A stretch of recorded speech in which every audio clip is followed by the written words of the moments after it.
9:07 on Super Talk 99.7 WTN. My name is Chris Hand. Today is going to be an exercise in self-control.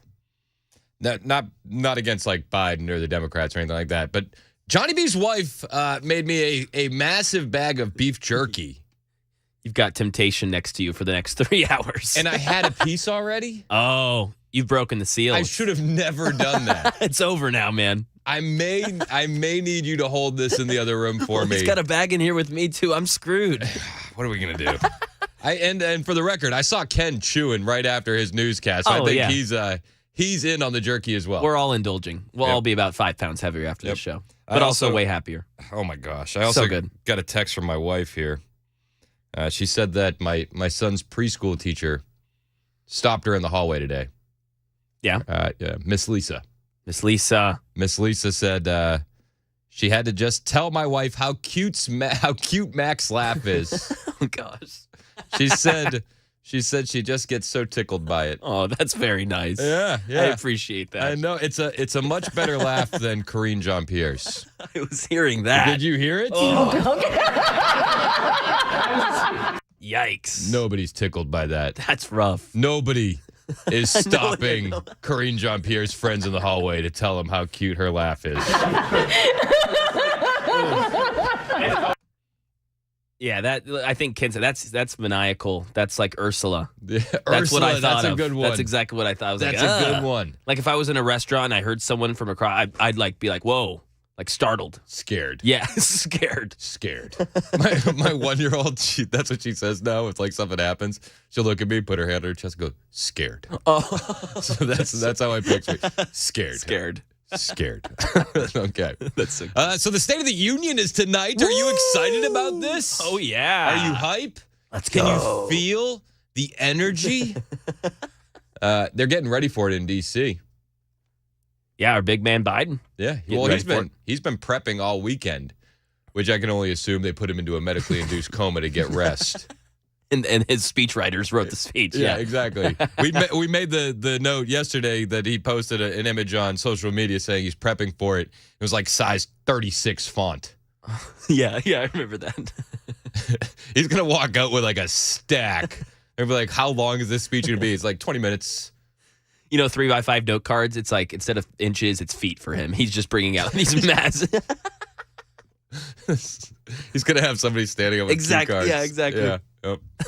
Oh my gosh. And they're also getting ready in DC. Did you know that?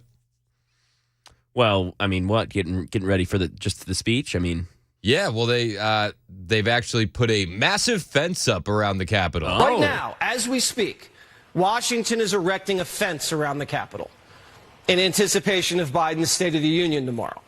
Not a fence around the border, a fence around Biden, who thinks he needs protection from you, while he doesn't provide protection from them. I don't know why he needs a fence. 81 million votes, right? Most popular president in history, right? Plus, I was of the opinion that we were supposed to build bridges and not walls. But they've put up a massive fence around the Capitol once again. Now, this fence is a sinister symbol to stigmatize half the country's dangerous, to justify his crackdown. Even though we outnumber them, they're powerful and will overwhelm you with shame from now until November. They'll call you names, treat you like ogres, threaten your job, your family, your status. This will be an all-out war by Biden's alliance against the American people in the name of saving democracy. Now, I will, Jesse Waters says he's putting up the fence because of MAGA extremists, right? I think that he's putting up the fence for the radical left. The members of the left that Joe Biden is not left enough for. The whole pro-Palestinian contingent of the Democrat Party. The radical base of Democrats who have interrupted every speech he's been giving. They've been interrupting every Kamala Harris speech. And I think that that's probably what they're putting the fence up for. I don't think it has anything to do with MAGA extremists. I think most of the MAGA guys are probably like, I'm not gonna watch. yeah, not worth it. Yeah. They may be watching on True Social, though. Did you hear what's happening on True Social? Oh, yeah. This is going to be entertaining. Trump, I don't know why he hasn't done this before. Trump is actually going to be live streaming the State of the Union and doing live play-by-play. He put this message out on True Social yesterday. He said, "I'm pleased to inform you that tomorrow night we'll be doing a live play-by-play of Crooked Joe Biden's State of the Union address. I will correct in rapid response any and all inaccurate statements, especially pertaining to the border and his weaponization of the DOJ, FBI, AGs, and district attorneys to go after his political opponent, me, something never done before in this country.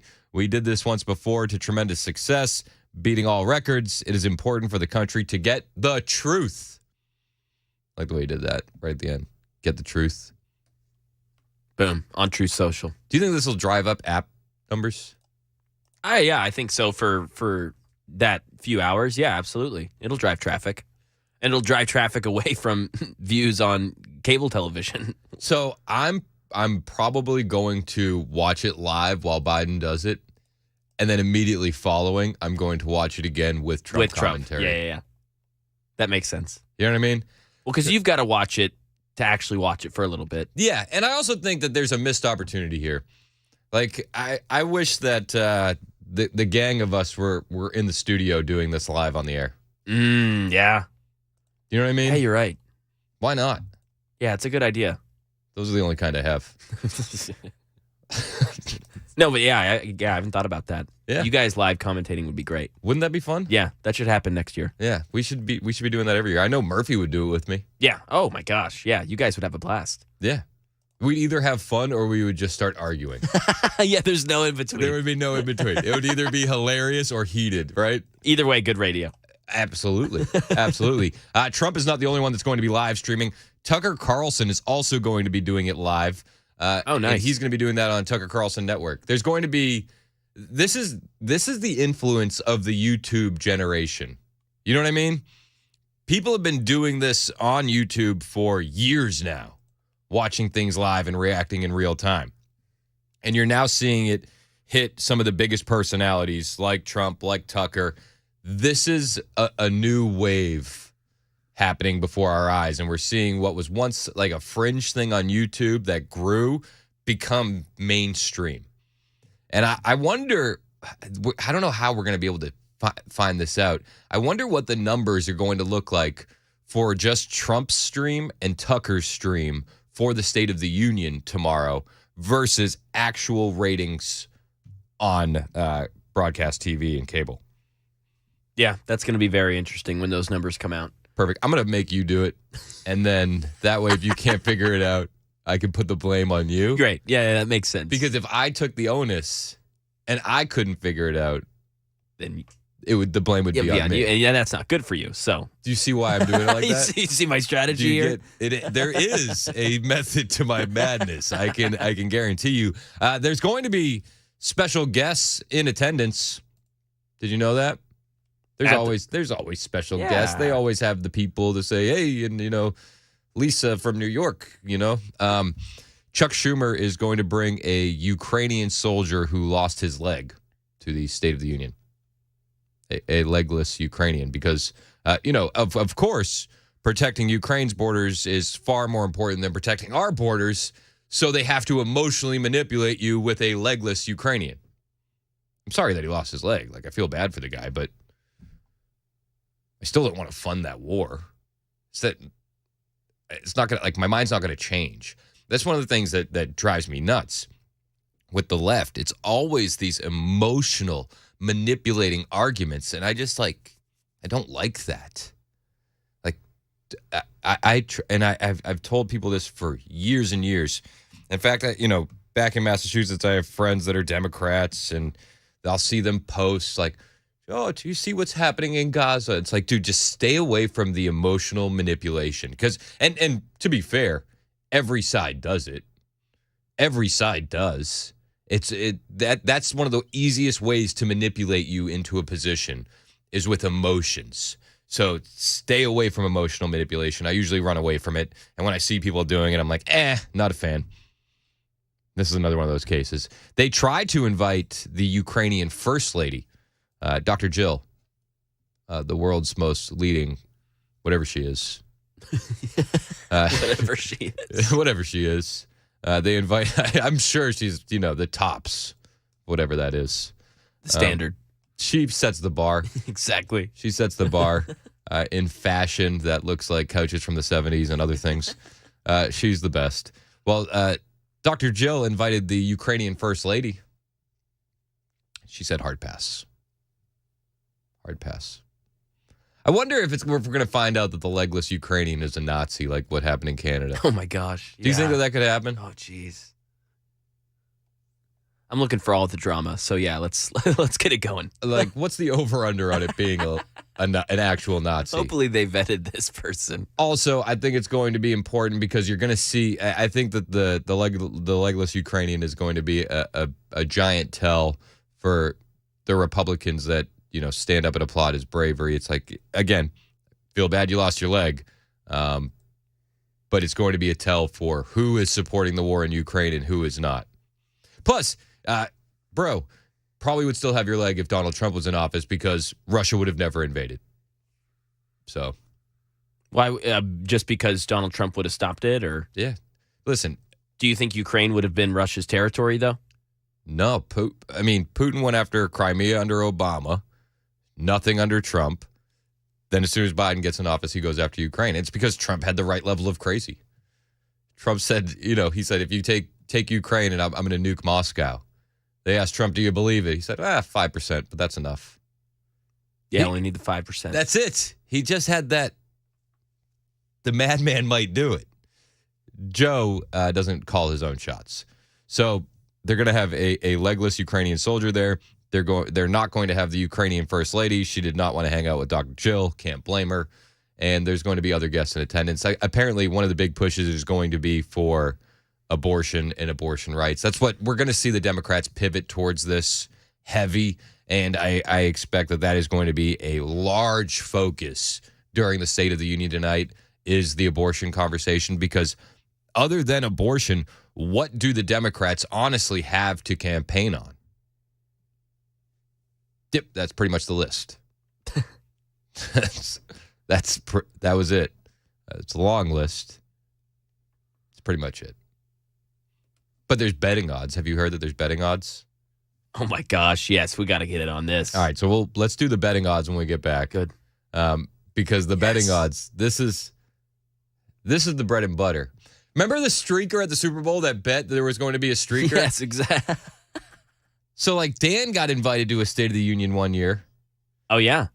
If they had invited me and there was a prop bet for a streaker, I might have been the guy. I'm just saying. It's 9:21 on Super Talk, 99.7 WTN.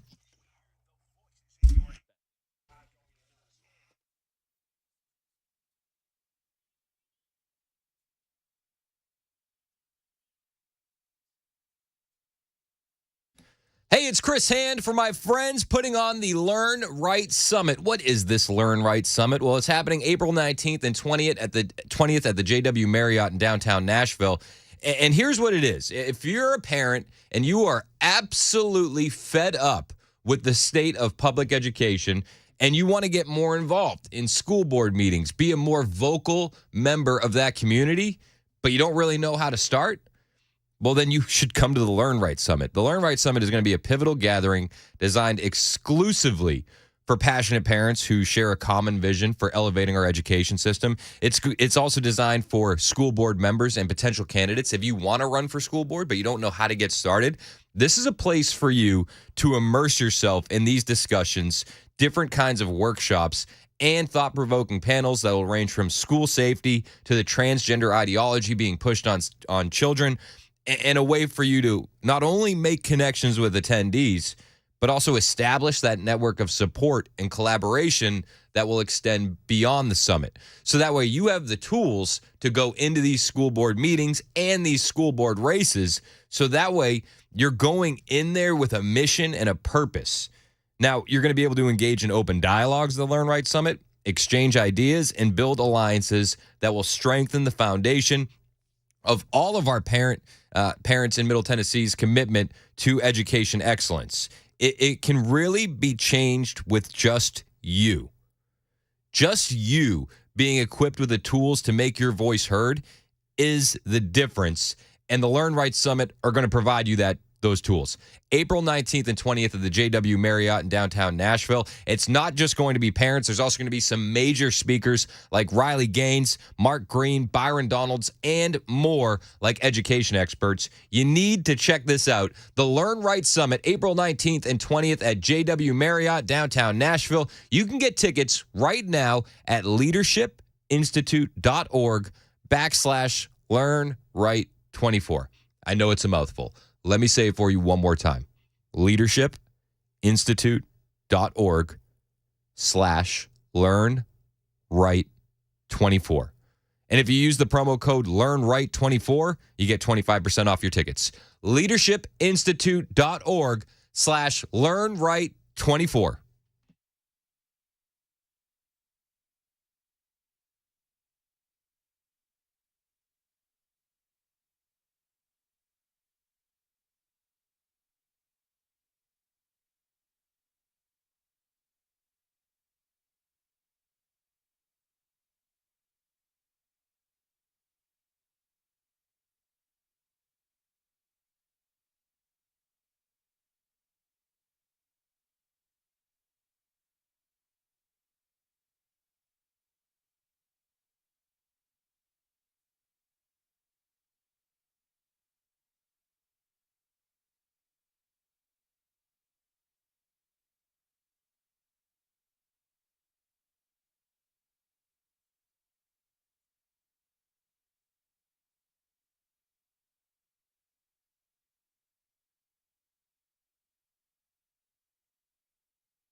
Shootings at bus stops and another midair scare. Hear what they were like at 9:30 on Super Talk 99.7 WTN. Thank you, Ken Weaver. It is Super Talk 99.7 WTN.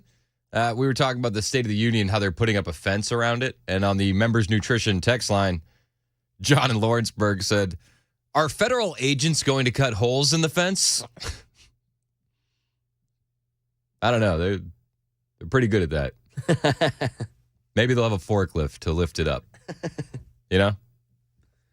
And then if Capitol Police try to stop them, the Biden administration can sue them, right? Bingo. It's usually what happens. Bob in Nashville has a comment. You're next on Super Talk. What's up, Bob?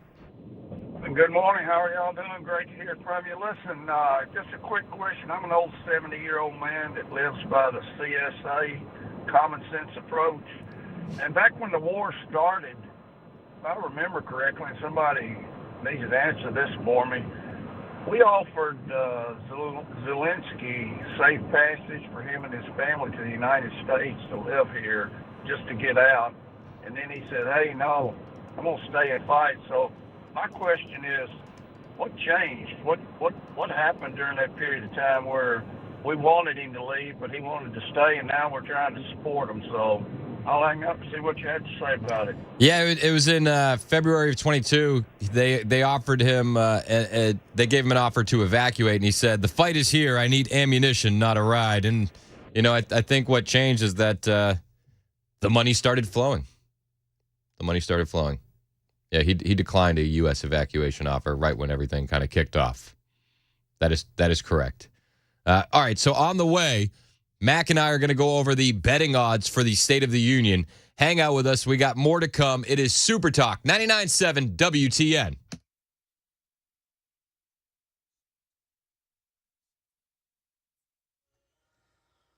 I'm Ken Weaver with your top stories. Full forecast in 2 minutes. And police in Philadelphia looking for whoever opened fire on a group of high school students boarding a public bus. It was the fourth shooting this week near a public bus in Philadelphia, and Mayor Sherelle Parker is angry. We will not be held hostage, that we will use every legal tool in the toolbox to ensure the public health and safety of the people of our city. Passengers on board a United Airlines flight made an emergency landing this week, describing the terrifying moment. Flames came flying out of one of the Boeing's engines. Panic set in with a lot of people. And a lot of the people around me were screaming and crying. United saying in a statement the incident was due to an engine issue and that the plane landed safely. No one was injured. That's the latest news. Weather is next. I'm Ken Weaver, WTN News.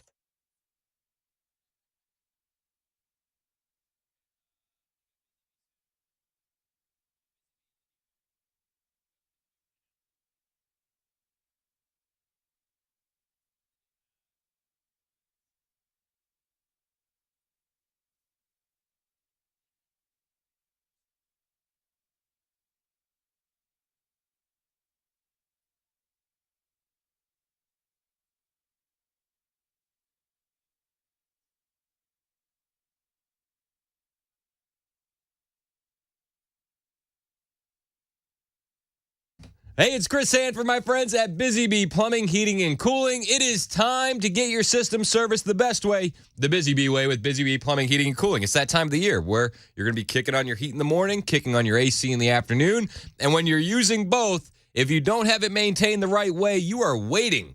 You're waiting for a problem to pop up. Well, you shouldn't be waiting for a problem to pop up. You should be proactive. Keep your unit in tip-top shape. Now, if you need that annual maintenance, or you've been kicking the can down the road for repairing or replacing your AC system because it went down at the end of last season, call the guys who I trust. Busy Bee Plumbing, Heating, and Cooling. And if you do need to replace that system, you're not going to find a better value on replacement systems. The guys at Busy Bee will offer up to 12 months with no payments, no interest, with approved credit, and it'll pay in so many ways to make sure you're getting that annual maintenance on your plumbing, heating, and air systems from Busy Bee. That way, they're catching those problems before they happen, and it'll also get you added rewards and savings by signing up to be a Beehive member. Being a Beehive member is excellent. It gets you front-of-the-line service. It'll get you that thorough annual maintenance on your plumbing, heating, and air system with no overtime charges, 24/7, and 10% off all repairs. It will pay for itself to be a Beehive member, and you will be thankful you are if you need them. Plus, the guys at Busy Bee have convenient Saturday availability for those maintenance calls, so you'll never be left waiting to have your system repaired. Busy Bee, your Rude Pro partner for satisfaction guaranteed. Call Busy Bee Plumbing, Heating, and Cooling, 615-775-7833. That's 615-775-7833, or online at busybeehvac.com.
9:37 on Super Talk 99.7 WTN. My name is Chris Hand.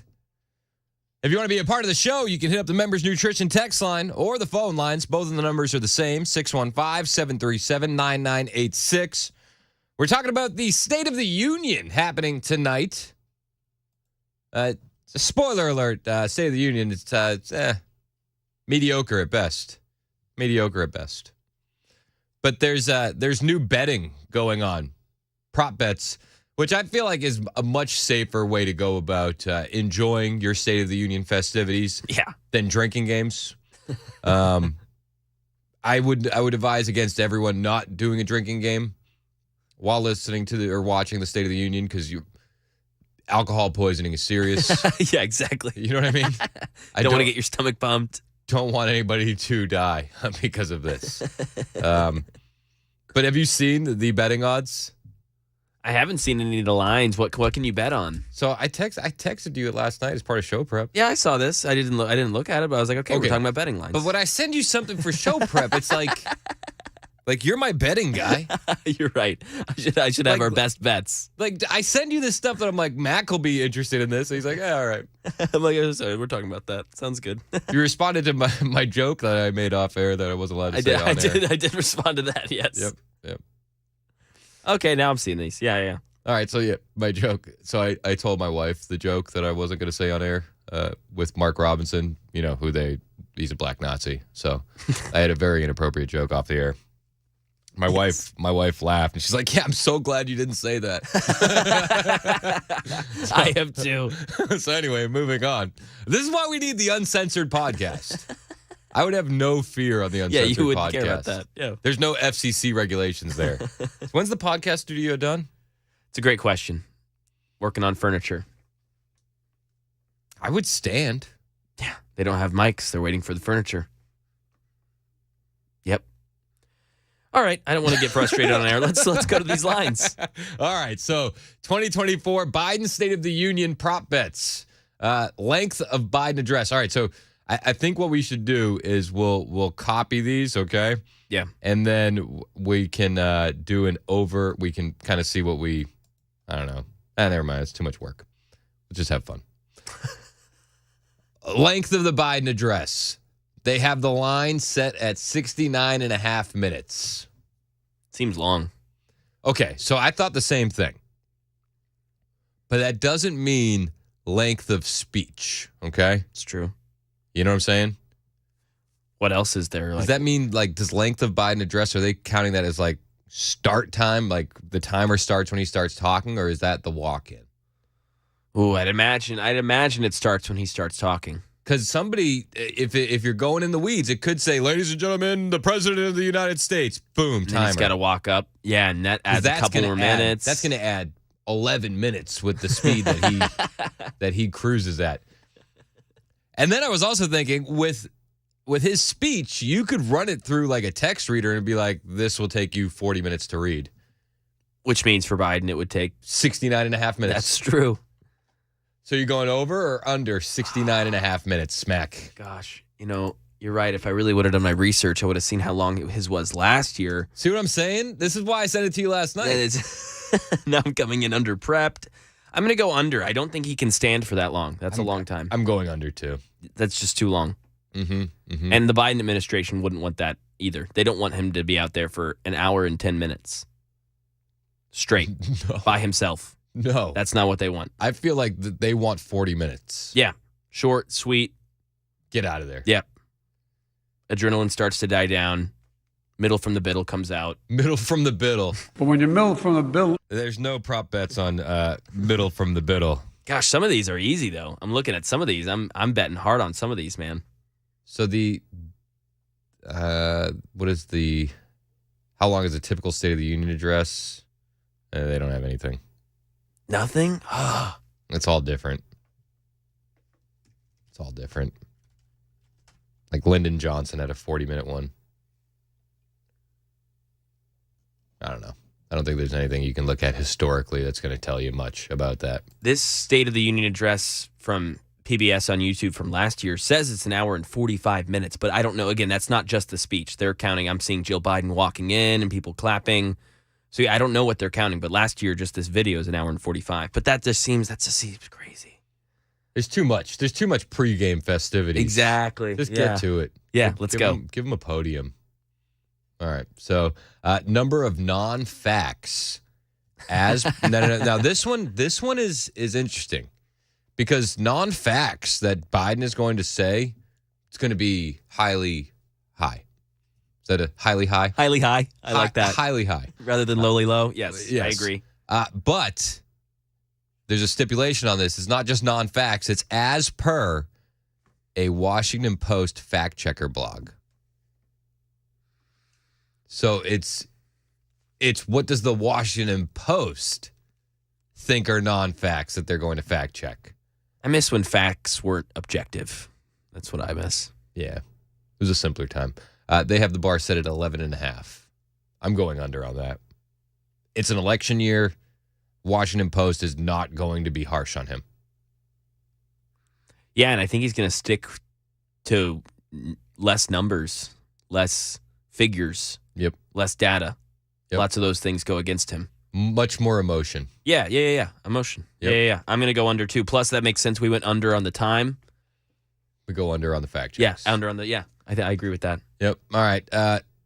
Then there's a bunch of odds, okay? Yes. So this is where you can make your money. This is where you make your money. Directly mention Trump 2-1 odds.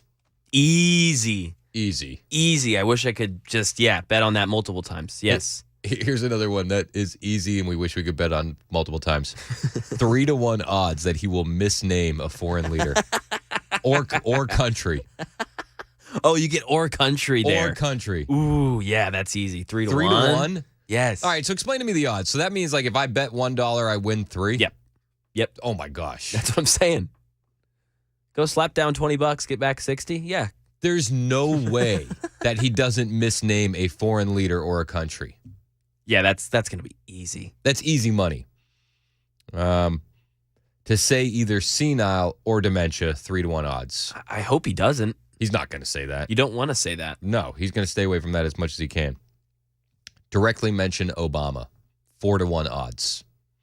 I don't know. Do you think yes on that? I don't think he will. I think if he's trying to tout his experience. It's fair. And I think that that's one of the things that the age is such a big question with Joe. You know what I mean?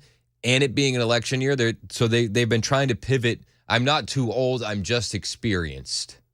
Yeah, I'm a veteran. So I could see him running through as my time as a senator, as vice president to Barack Obama.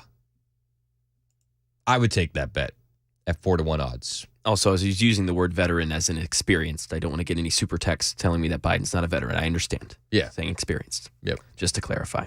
Yeah. Yeah, I could agree with that. Yeah, he could probably talk about the past, talk about his tenure as VP, which would easily then under Obama. Yeah. Yep.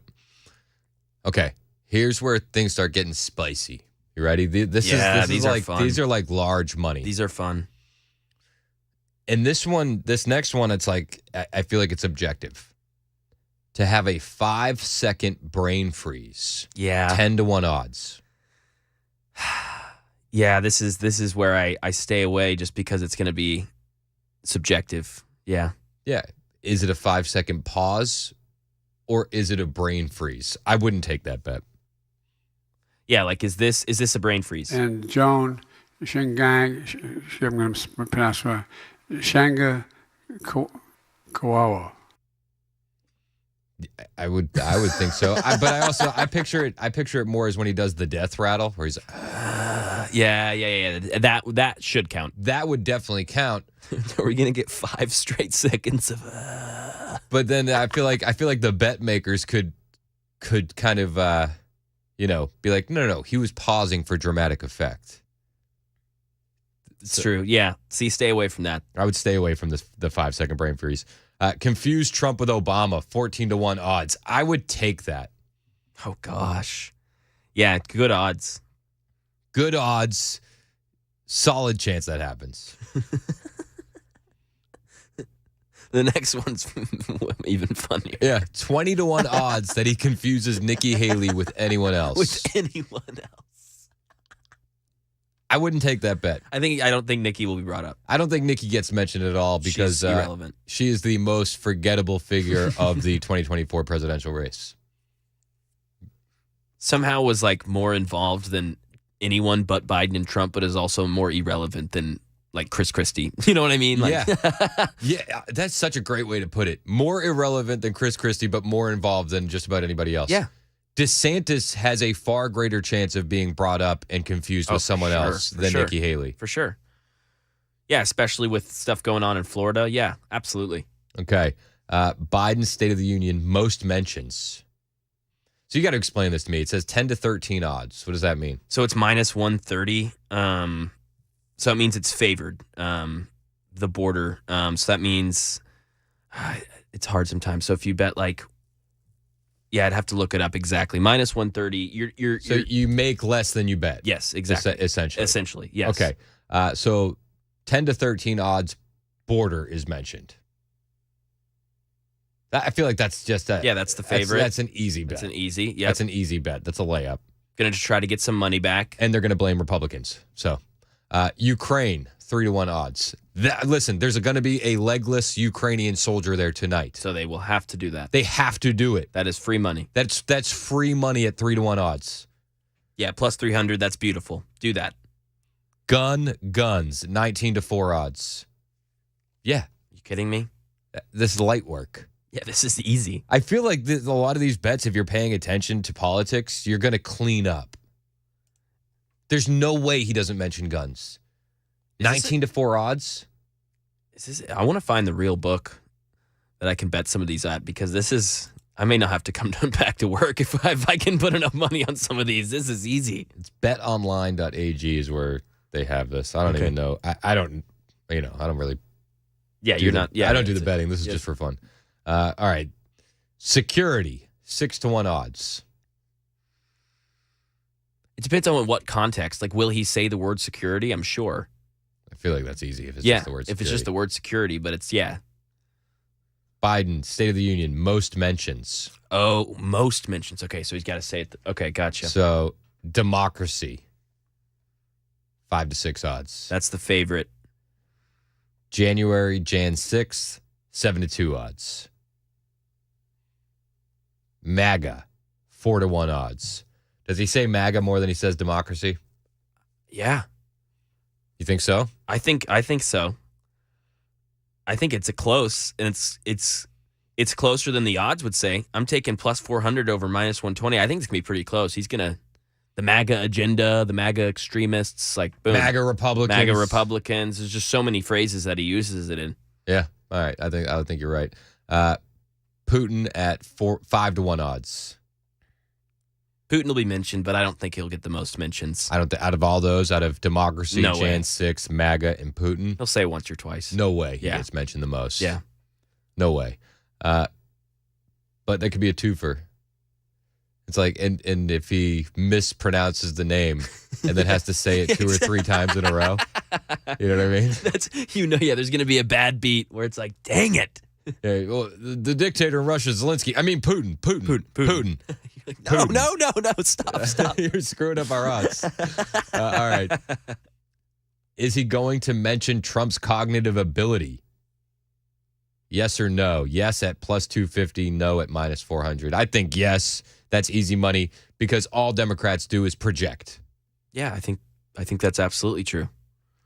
Will he refer to his own age or Trump's age? Yes at plus 400, 4 to 1 odds.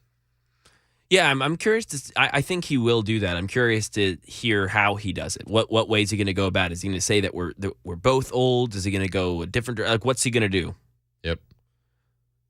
Like, I don't know. If he plays the experience game, I guess I don't know. There's also some betting odds for Katie Britt's State of the Union response. Ooh. Yeah. That's fun. All right, we'll hit those when we get back. It's 9:52 on Super Talk 99.7 WTN.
Well, the U.S. war on terror is ramping up, and a Texas mom goes after a bully on her own. These stories and more at 10 on Super Talk 99.7 WTN. Don't mess with a mama bear. No, sir. It's just a rule of thumb. It's Super Talk 99.7 WTN. My name is Chris Hand. We were talking about the State of the Union betting odds. It seems like easy money. Easy money. Oh, yeah. There was also some betting odds for Katie Britt and her response. Now, I'll say this. I think that the bets for Katie Britt are a little bit tougher. They're really just which words will she say. Gotcha. Okay? Cognitive. 1-to-1. That's easy money. Sounds like boom. Yep. Take that. Radical Islam, Islamic. Yep. She's going to be talking about the border. Oh, gotcha. Yep. Mexico, 6-5. Are you kidding? Okay. Sleepy, 3-2. So that's going to be tougher. I don't know. So Katie Britt. Yeah, I don't know. Yeah, you're going to have to help me on this. So Katie Britt is the youngest female Republican senator to be elected.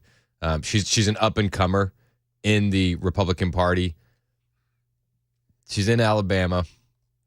Oh, no. Is she? Yeah. Alabama, sorry. I don't know if she's going to use the term sleepy. Yeah. You know what I mean? Yeah, it's kind of been Trump's thing, right? Sleepy Joe. Communist, 2-1 odds. Take that. Yeah, take that. Senile. 2-1, yes. Senile, senility. 9-4 odds. I don't hate that.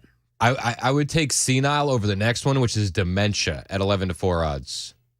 I would see her referring to Biden as senile before bringing up dementia. Yeah. Woke mind virus, 9-2 odds. I wouldn't take that. Yeah, it's too specific. And then the last one, Antifa at 5-1 odds. I also wouldn't take that. It's just not the content of the speech, really. And they haven't been dominating the news cycle lately. Yep. You know, if we were still coming off of the summer of love, then for sure, 100% would have taken that. But the way it stands right now, I don't see her mentioning Antifa. Lots of good betting odds. It seems like you can make some money. I don't know why these people are doing that. I really don't. It's 10 o'clock on Super Talk, 99.7 WTN.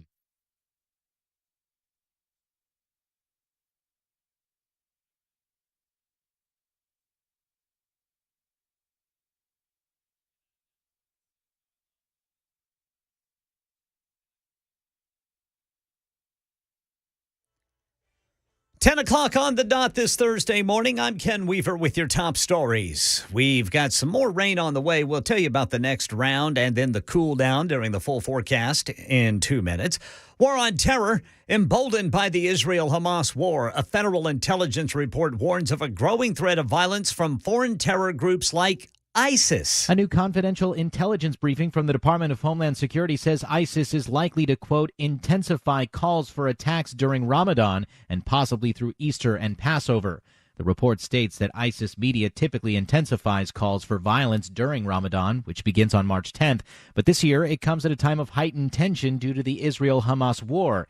It notes that while ISIS opposes Hamas, ISIS leadership has framed the conflict as a broader religious war. That is Mark Remillard reporting. Just 1 day after 3 sailors were killed in a Houthi missile attack on a ship off the coast of Yemen, the U.S. Navy took out 2 drones near Yemen yesterday. They say posed an imminent threat to commercial and Navy ships in the region.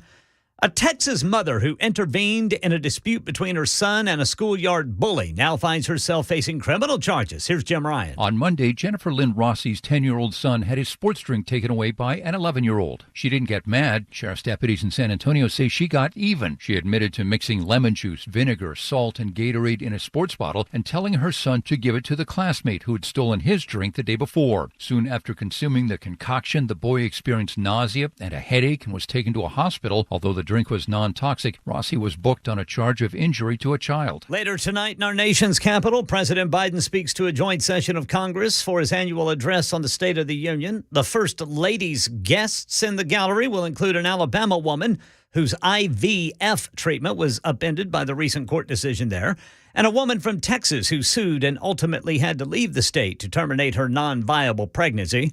And among Speaker Mike Johnson's guests are the parents of 2 service members killed during the chaotic Afghanistan pullout And the mother and father of the Wall Street Journal reporter held in Russia on trumped-up espionage charges.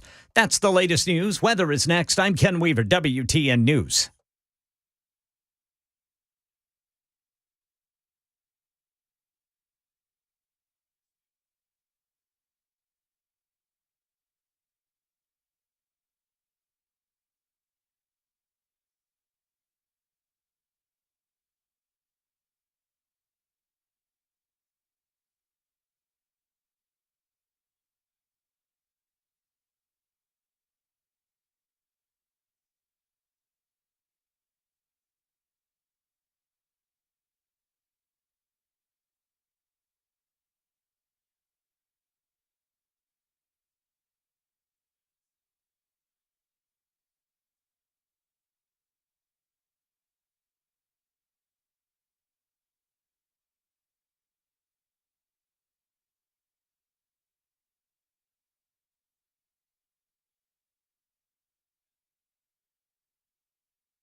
.10:06 on Super Talk 99.7 WTN. Thanks for hanging out with us. You can take us with you wherever you go with the iHeartRadio app, the TuneIn app, the podcasts on Apple or Spotify, all the things. We have all the things, right, Mac?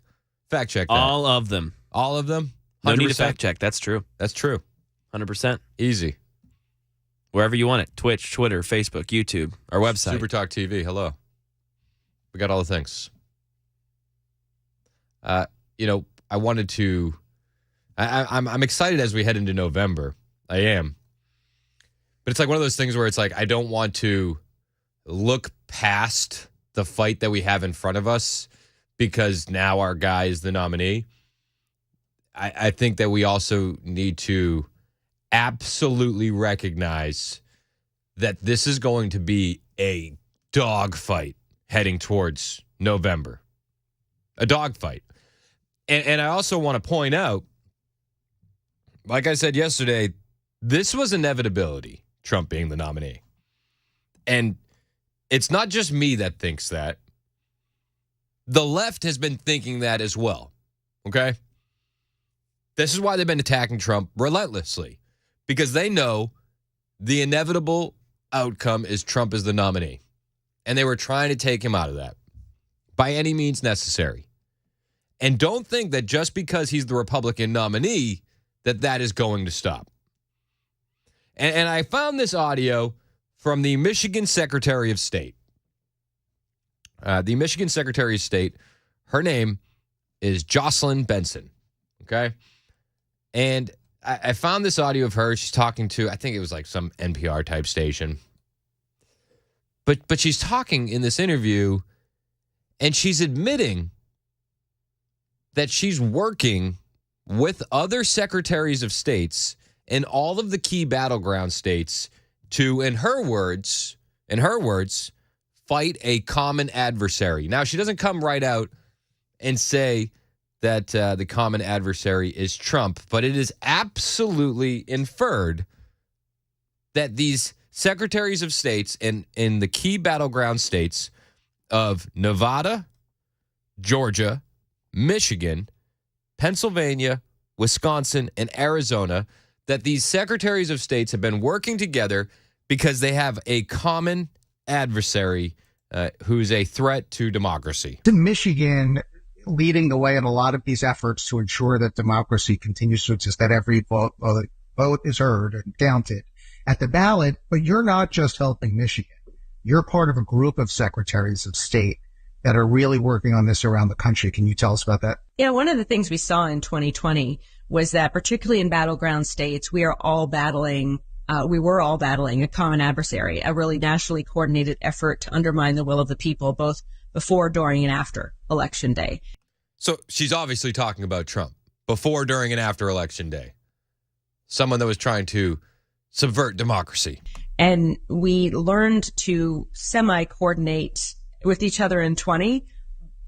You know, Katie Hobbs and I was Secretary of Arizona at the time. She and I are friends. So we would talk regularly. Katie Hobbs was the Secretary of State in Arizona while she was running to become governor against Kari Lake. So she was the Secretary of State managing her own election while she was running for governor. I mean, it wasn't a conflict of interest. Don't ask those questions. But anyway, keep going. But there was really no way for us to consistently as a team, the six of us in those six battleground states, which Wisconsin, Pennsylvania, Michigan, Arizona, Nevada, and Georgia, to constantly both compare notes and also say, okay, how are we going to respond to this nationally coordinated effort with a coordinated response? And so now we have that. Now we have that. So Jocelyn Benson, a Democrat, Secretary of State out of Michigan, is admitting on record that there is collusion between six battleground state Secretary of States. So I went and I did my due diligence. In Michigan, you got Jocelyn Benson. In Nevada, you have Cisco Aguiar. In Georgia, you have Brad Raffensperger. Pennsylvania, Al Schmidt. Wisconsin, Sarah Godlowski. And in Arizona, Adrian Fontes. Okay? This is who we're up against. And they're working together. And I want to give a little background on these people. Jocelyn Benson, the RNC has been demanding for a while now, and they sent an official letter back in December demanding she cleans up voter rolls. And she also keeps losing in court over rule changes that she's made to the voting process. She lost in court because they said that she didn't follow the law in creating rules that limited poll challengers. That's what the court ruled. The rules that she put in place, which included a ban on cell phones, are remaining in place currently pending an appeal. And she's lost two other court cases over efforts to govern behavior at polls in Michigan. Michigan, mind you, the same place where they covered up the windows in 2020. In Nevada, Cisco Aguiar, the Republican National Committee sent a letter Monday to him alleging that there's inconsistencies in his state's voter registration numbers. The RNC is demanding that he address its concerns or they're going to proceed with a lawsuit. The RNC is actually alleging that 3 Nevada counties, Douglas, Leon, and Story, have more registered voters than adult citizens over 18. And that 5 other counties, Carson City, Churchill, Clark, Eureka, and Washoe, have suspiciously high rates of registered voters. And he's the guy in charge over there, another Democrat in a battleground state. In Georgia, we have Brad Raffensperger. He has quite the history with Trump. We all remember the infamous phone call that the media ran with. I don't have a lot to say about him that hasn't already been said, but I will say this. Just yesterday, it was reported that his office sent out the wrong voter cards. Yep. Incorrect voter cards sent out by Secretary of State in Georgia. The Georgia Secretary of State's office recently sent Cobb voters precinct cards that are white in color containing incorrect information. The cards contain precinct information from before the recent redistricting. And this information is incorrect for residents in precincts where there has been a precinct change. These especially impact those in the Mableton area where precincts were renamed because of the new city. So it's like his office is a mess. His office is a mess. In Pennsylvania, you have Al Schmidt, and he's the Secretary of the Commonwealth in Pennsylvania because it's a Commonwealth state. Now, the governor appoints the Secretary of the Commonwealth in Pennsylvania. This guy, Al Schmidt, says he's a Republican, but he was named by Pennsylvania Governor Josh Shapiro, Democrat, and he was named that on January 5th, 2023. The following day, this Republican Secretary of Commonwealth, Al Schmidt, was awarded the President's Citizens Medal by President Joe Biden for demonstrating courage and selflessness in opposing efforts to overturn the 2020 election as a city commissioner. So, I don't know. It's probably a short list of Republicans that are getting that medal, right? I would imagine. In Wisconsin, you have another Democrat Secretary of State, Sarah Godlewski. She was appointed in March of last year, and there was allegations that the appointment was actually a quid pro quo. So she was running for senator, and she dropped out. And the next day, her longtime predecessor, Secretary of State there, abruptly resigned less than 3 months into his 11th consecutive terms. And then they're saying that she got the gig because she dropped out of the Senate race to make it easier for their guy to win. Now, the person that she dropped out to make it easier to win eventually did lose to Ron Johnson. But there's the Republicans who control the legislature blast the move as a quid pro quo and wanted a special election instead to fill the job. So that's who you have in Wisconsin. And then in Arizona, Arizona, again, it's a mess. You have Adrian Fontes, who's a Democrat, and we've talked about this before. They don't need in Arizona. There's two ways to register for voting. You can register on the state level or you can register on the federal level. And on the state level, you don't need documentation to prove you're a citizen. And the Secretary of State in Arizona is celebrating a ruling that happened last week where the Arizona Federal District Court basically said, yeah, that's the rule, and that's how it's going to stay. And he celebrated that. He said, we applaud the court for its decisive action in upholding the rights of all Arizona voters. Today's opinion dismantles a blatant attempt to suppress the votes of Arizona's diverse electorate. This ruling reaffirms that voter suppression has no place in our democracy, and attempts to disenfranchise citizens are a solution in search of a problem. So again, in Arizona, if you register at the state level, you can vote in these state elections. How does it exactly work? I remember this the other day. Do you remember this, right? You register at the state level. You don't need to provide documentation that you're a citizen. Yeah, I believe that was it. And then if you register at the federal level, you do need to provide documentation that you're a citizen. So it doesn't exactly affect the national elections, but it does affect the local elections. And as you know, Arizona is now the epicenter, one of the epicenters, Arizona and California, for the illegal immigration crisis. So, not having to prove you're a citizen of the United States to vote in elections is questionable, right? I would argue that that's questionable.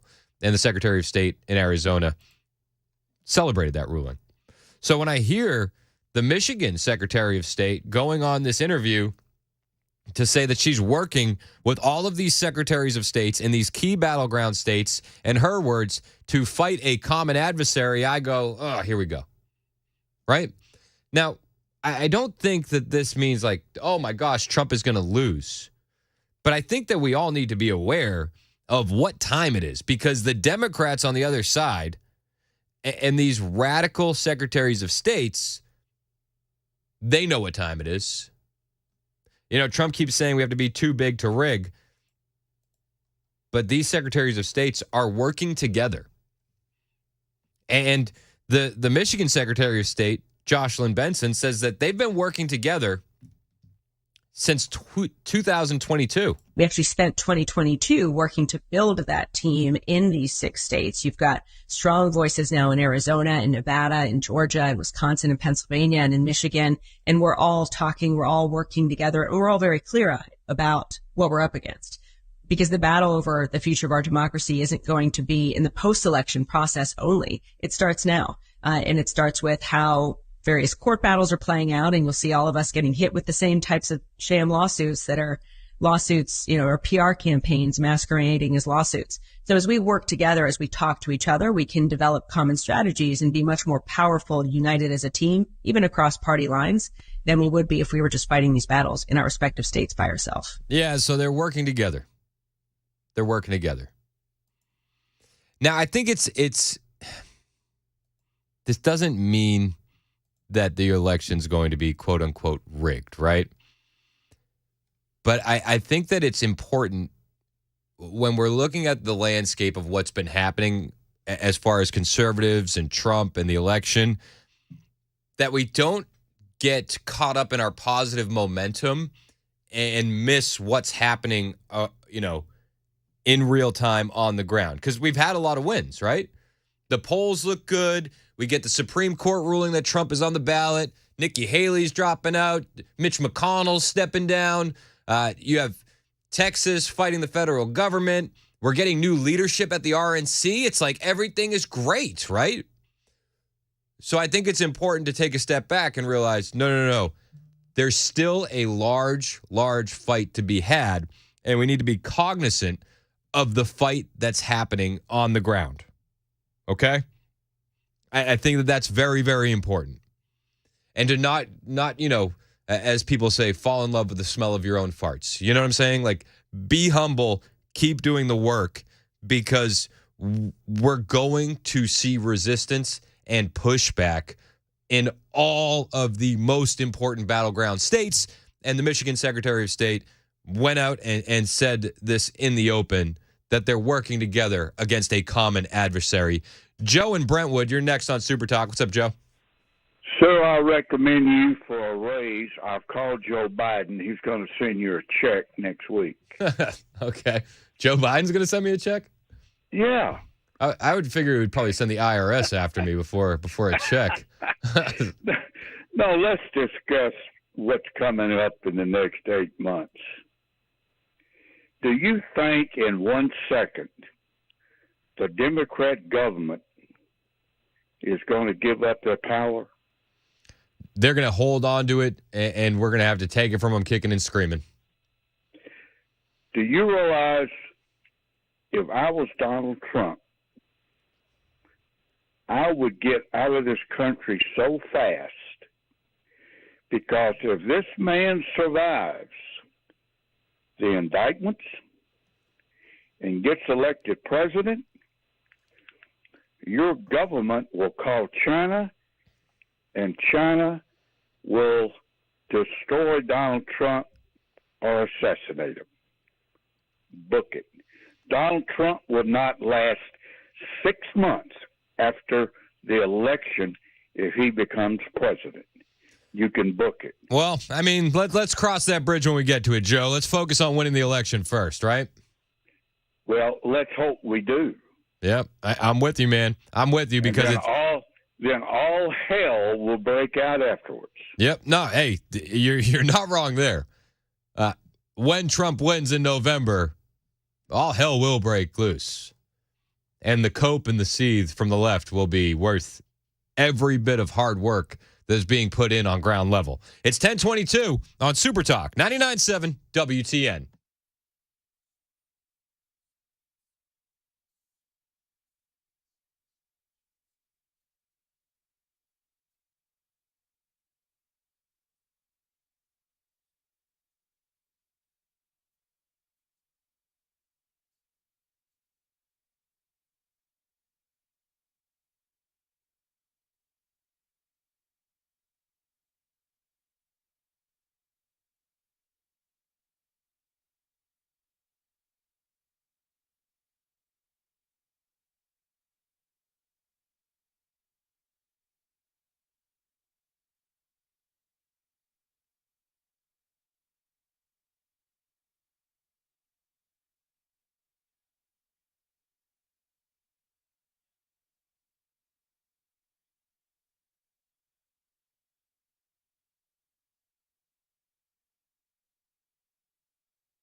Vanderbilt got a crash over there by 21st Avenue South and Edge Hill Avenue. Then in Montgomery County, stop-and-go traffic. Looks like some pothole work again, 24 eastbound between MLK Parkway, Maxey Road. More U.S. airstrikes. Details at 10:30 on Super Talk 99.7 WTN. 10:26 on Super Talk. Thanks, Ken Weaver. My name is Chris Sand. I do want to clean something up. So I was talking about the Arizona voting rule. Okay, if you don't have the documentation to prove you're a citizen, you're entitled to be registered as federal only. So in Arizona, you'd be registered. That was it. That was it. Yeah, exactly. So, sorry about that. But yeah, so if you don't prove you're a citizen, you don't get to vote in state elections in Arizona, but you can vote in the federal. And the Secretary of State in Arizona celebrates that. So I wanted to clean that up. Sorry for the confusion. All these rules are complex. There's a lot to keep up with. It's a lot. I don't know. I think my brain wanted to be like, why would they be allowed to vote in a federal election if they're not documented individuals? So I think that was my own brain trying to make sense of it in a way that I thought would make sense. But of course, with Democrats, nothing makes sense. Steve Makes sense. Yeah, it doesn't make sense. Steve in the borough, you're next on Super Talk. What's up, Steve? Hey, nothing much. Also, just real quick, I drilled down on that not too long ago. You can register. You have to register federally, but still requires a citizenship, proof of citizenship. So I don't know why they have a distinguished. If you go on their website and look at it, it's weird. But either way, you got to prove citizenship. But what I wanted to call so about here's the thing. Here's the thing. add- No. You're right. But on the form, it doesn't have to have you verify citizenship. You click a box that says you're a citizen. You don't have to provide any documentation. Gotcha. It might be, since you're in Murfreesboro, you might go talk to Alan, the heads up elections, and have him as a guest one day and show what it takes to vote in Tennessee, at least. Because I got to tell you, it's darn near impossible to widespread cheat, at least in Tennessee. I think people would be really open their eyes a lot to just how hard it really is to just go vote, even if you're a citizen. Well, I mean, I think Alan would be happy to do that. We're consistently in Tennessee ranked pretty high in election integrity. Yeah. I would still get rid of all those election machines in a heartbeat for pen and paper. I don't know. It took them 24 hours to count out 8,000 ballots the other day in a county in, where was that? I think it was a county in Texas because that county passed the thing, had to be all paper ballots and had to be all hand counted, and you had to count continuously. And it took them 200 people 24 hours straight to count 8,000 votes. How many people? So 8,000 votes, took 200 employees counting for 24 hours continuously. Yeah, I'm pretty sure it was a county in Texas. It was. Well, there's got to be something else that slowed that down. 8,000 votes for 200 people. I mean, I don't know. The guy that heads up that counting, who supported it, he even said it was I think he called it a clown show or something. I'm sure it would get better, if they repeated the process, but it was bad their first time out of the gate. That's for sure. So 8,000, 200 people counting them. It's 40 ballots. That would be 40 ballots a person. Paper ballots, yeah. But anyway, that's only 40 ballots. I wanted to encourage you. I don't want to get. But do you get what I'm saying though?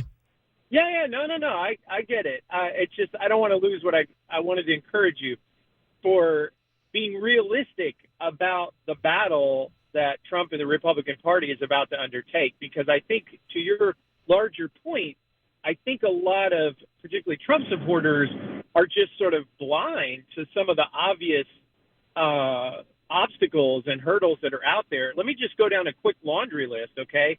As of January, the RNC had 8 million in their account. DNC had 22 million.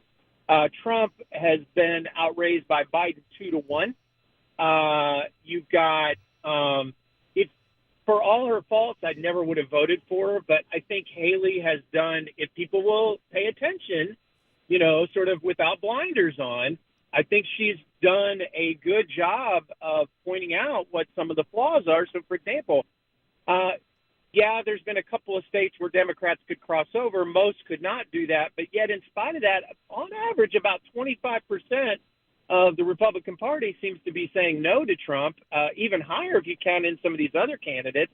So he's got to go win back some Republicans, and he doesn't seem to be in a mood to do that. He's still trashing DeSantis and his supporters. He hasn't reached out to Haley and her supporters. So that's going to have to be fixed. I mean, tax are negative cash flow. I hear where you're at. And I appreciate your call, Steve. I really do. But listen, Trump got through the primaries spending less money than his candidates combined. Haley fundraises great, but she fundraised off the back of Democrats. Her voters were largely Democrats. And I'll play some audio on the flip side of the news. And MSNBC is actually saying that it looks more like Trump is picking off Biden voters than Biden is picking off Trump voters when you look at the polling data on who is losing support of their base. It doesn't look like Trump has lost much support of his base at all. And, whatever about Nikki Haley voters. I don't know.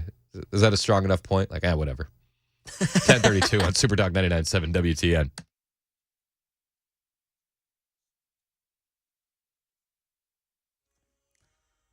I'm Ken Weaver with your top stories. Full forecast in 2 minutes. The United States conducting more airstrikes in the Red Sea. Louis Martinez. Despite all of the U.S. efforts to try to deter the Houthis from carrying out these attacks, it's more than 66 attacks since mid-November that have been carried out against commercial shipping in the Red Sea and in the Gulf of Aden. And now 3 mariners aboard a ship were killed in a missile attack carried out by the Houthis. Questions have been raised about how many missiles the Houthis may actually have. And it's unclear that if the U.S. actually knows how many they do have to continue carrying out these kinds of attacks. Stephen Portnoy previews President Biden's State of the Union address to Congress and the nation tonight. The GOP response will be delivered by Alabama Senator Katie Britt, who at age 42 is the youngest woman in her party to be elected to the Senate. She's the only mother of school-aged children in the Senate Republican Conference and the wife of a former offensive tackle for the New England Patriots. Britt is an outspoken supporter of IVF, who urged former President Trump to support a legislative fix in Alabama following her state's recent Supreme Court ruling that has threatened the fertility treatments. That's the latest news. Weather next. I'm Ken Weaver, WTN News.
10:38 on Super Talk 99.7 WTN. During the break, I made Mac get me some more info on that Texas ballot story.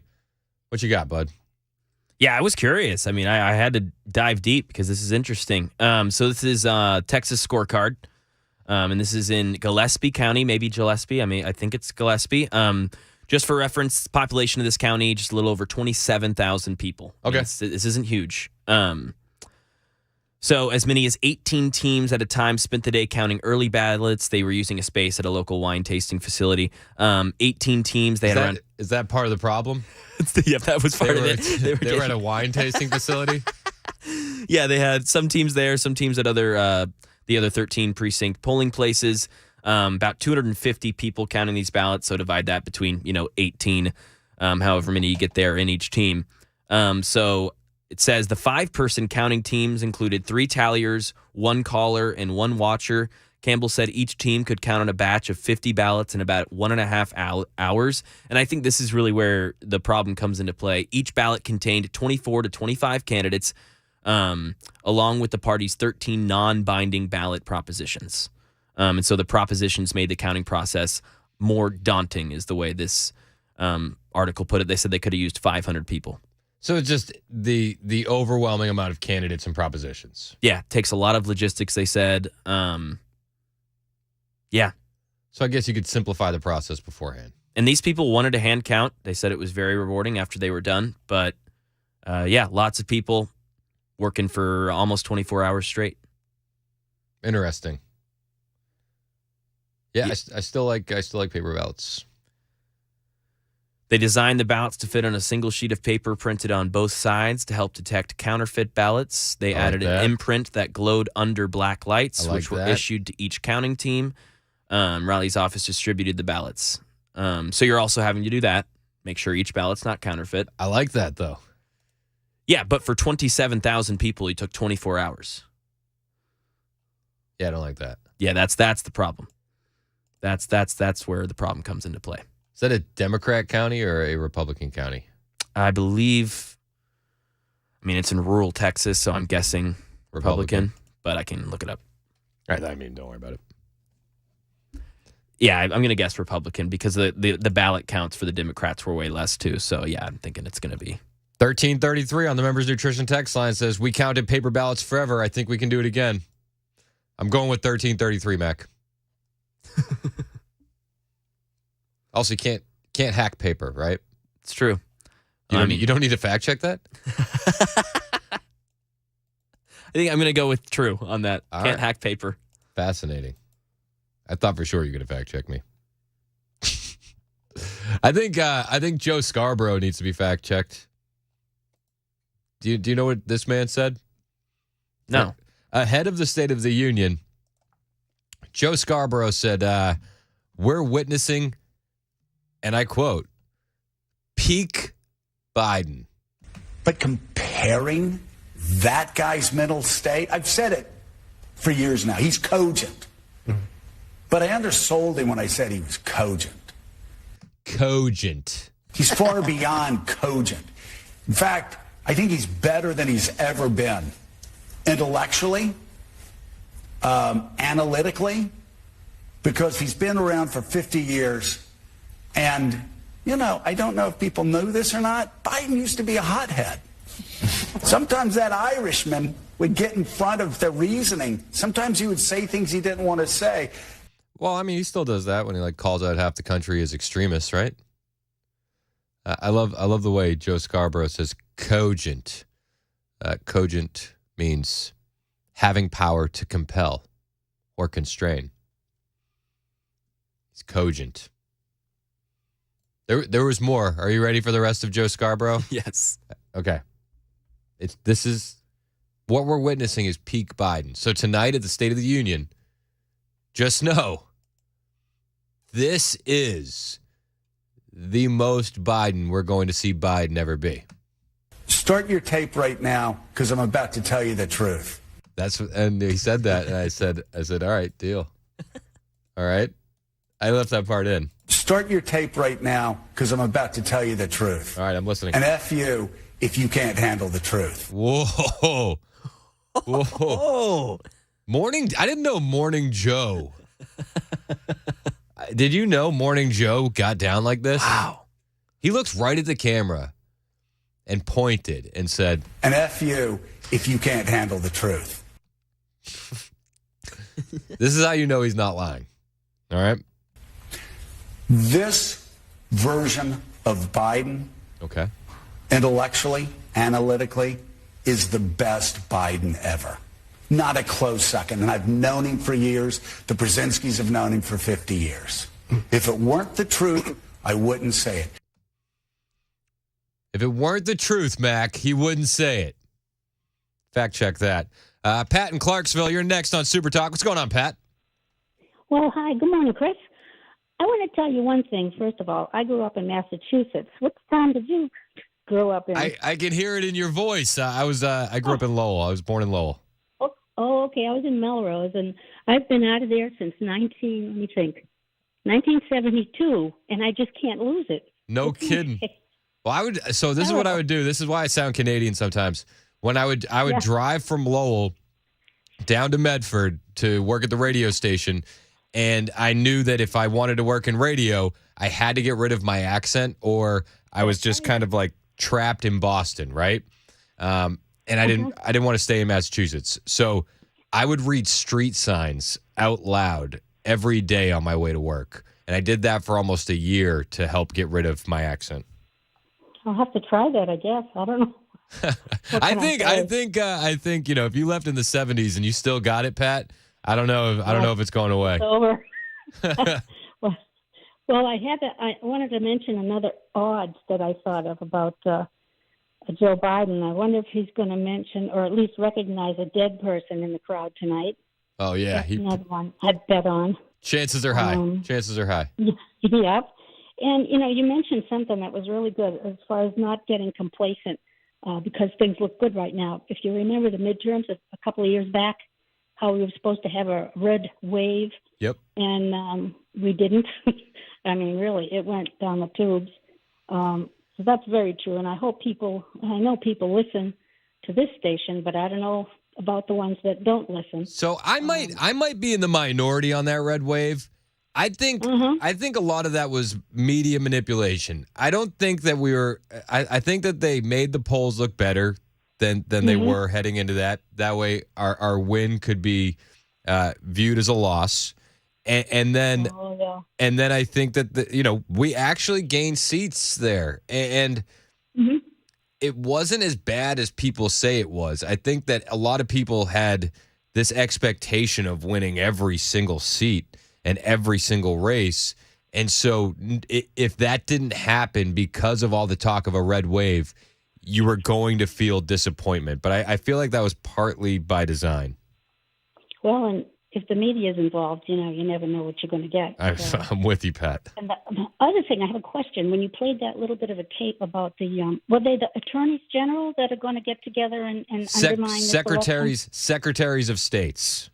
Oh, okay. I thought I heard the first one say they were going to do whatever they could to undermine the will of the people.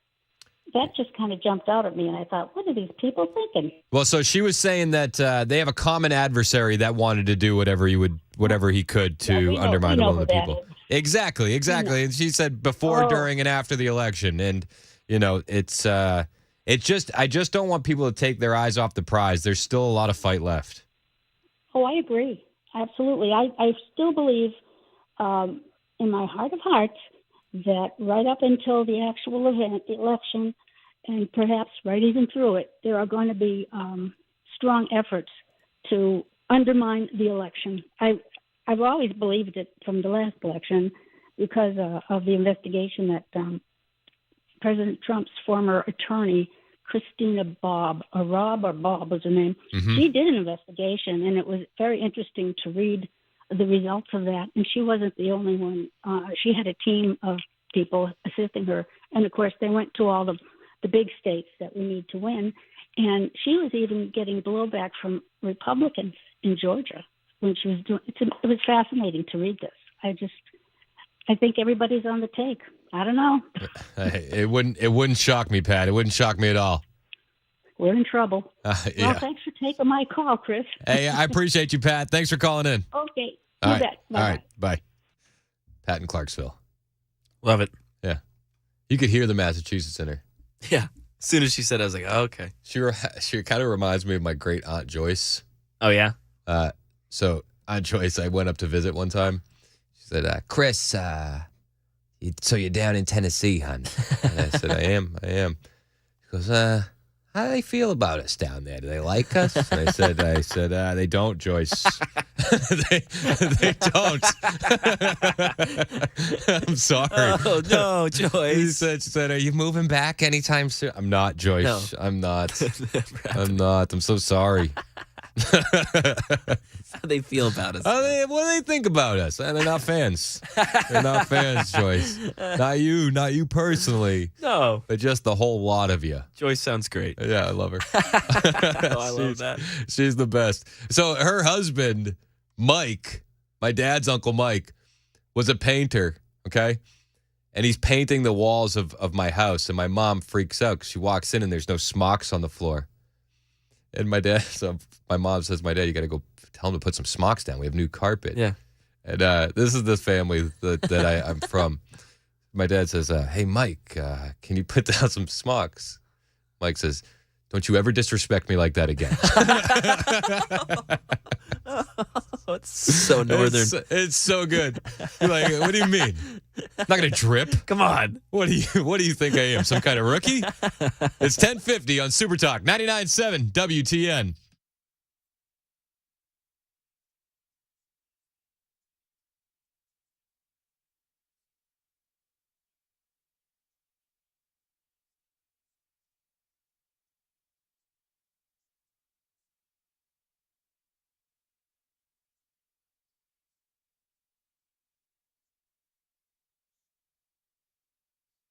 Hey, it's Chris Hand here for my friends at Paul Winkler Inc. My guy, Paul, you know him.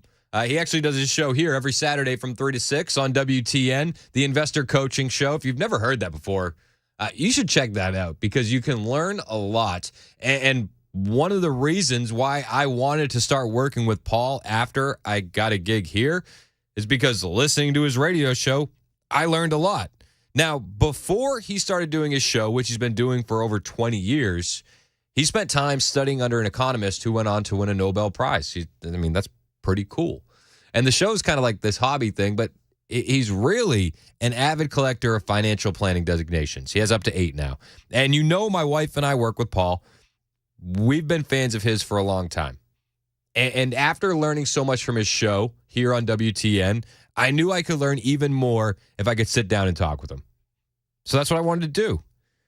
And Paul and his team hold themselves to the highest level of fiduciary status. As such, I have to tell you, I get paid when this commercial airs. That's the truth. But that's not why I wanted to become a client of Paul's. Again, I wanted to talk to this guy that I learned from listening to his show.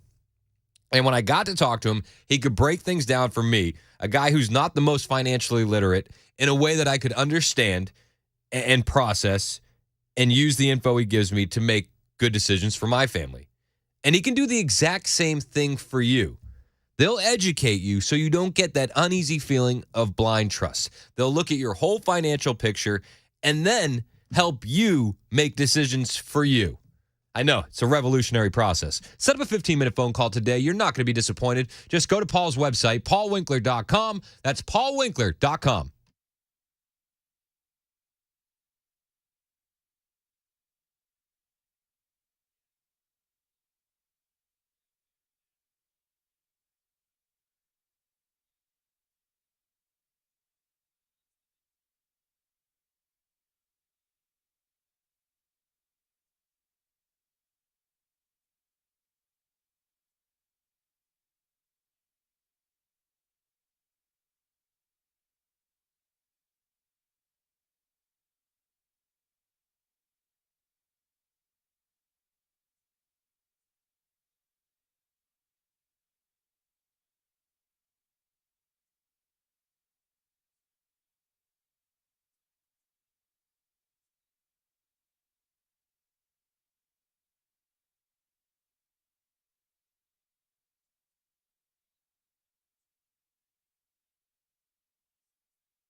Bullet holes in a Nashville toddler's bedroom. Details coming up at 11 on Super Talk 99.7 WTN. Thank you, Ken Weaver. It is Super Talk 99.7 WTN.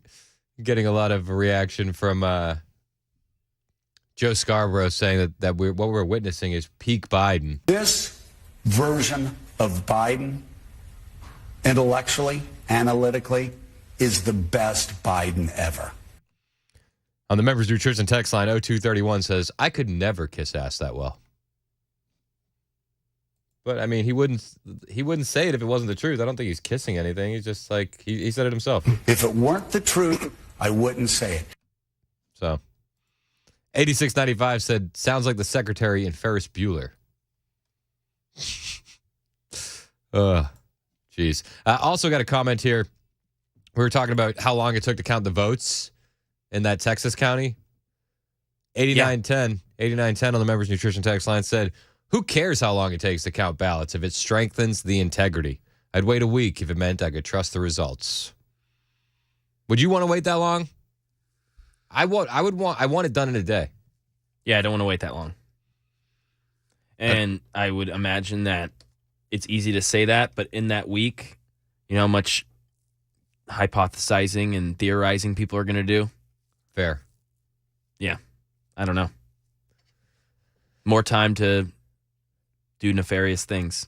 Yeah, I don't know. I still like paper. I do. I like paper a lot. Can't hack it. Can't have paper. But let's be honest, it's already taken days in some cases to get through the electronic counting. I don't know. I remember a time long before I was born where it, took one day. One day, paper ballots, right? Can we go back to that? That's what I want. It's 11 o'clock on Super Talk 99.7 WTN. On the way, we're going to talk about the debates and how Karine Jean-Pierre dodged the question from Peter Doocy. It's 11 o'clock. Here's Ken Weaver with the latest headlines.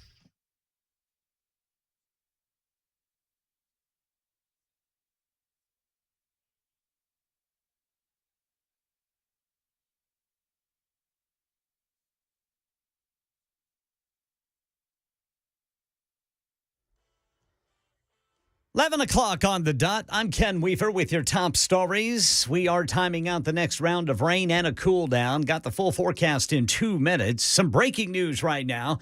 Neutral no more. Sweden is officially a member of NATO, becoming the alliance's 32nd member, and a move prompted by Russia's invasion of Ukraine.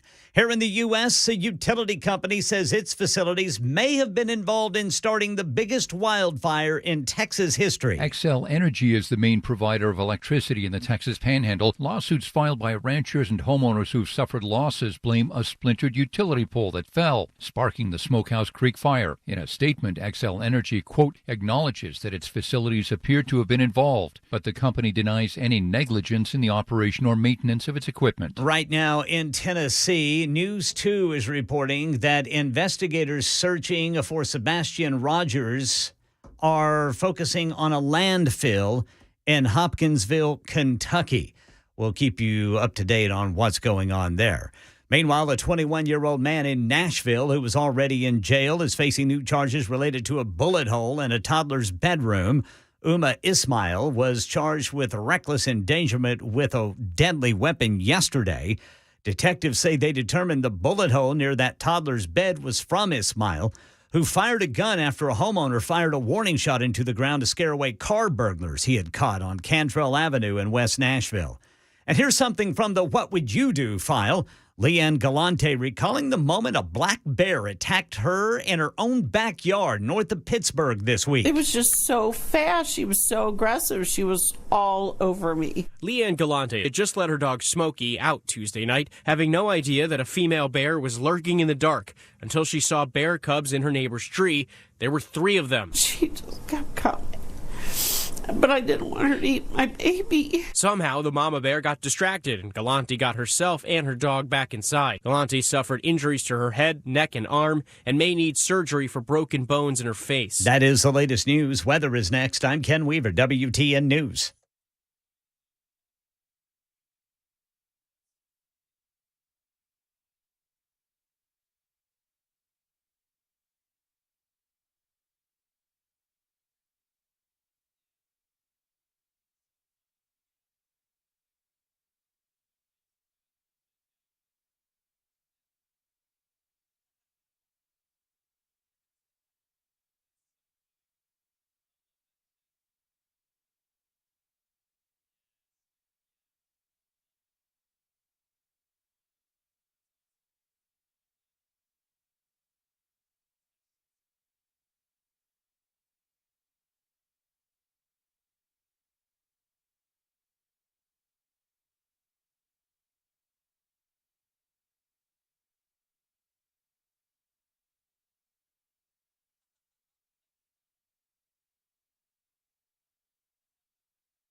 Super Talk 99.7 WTN. My name is Chris Hand. Mac Maury producing. Ken Weaver in the newsroom. And you on the Members Nutrition Super Text line and on the phone lines at 615-737-9986. State of the Union tonight.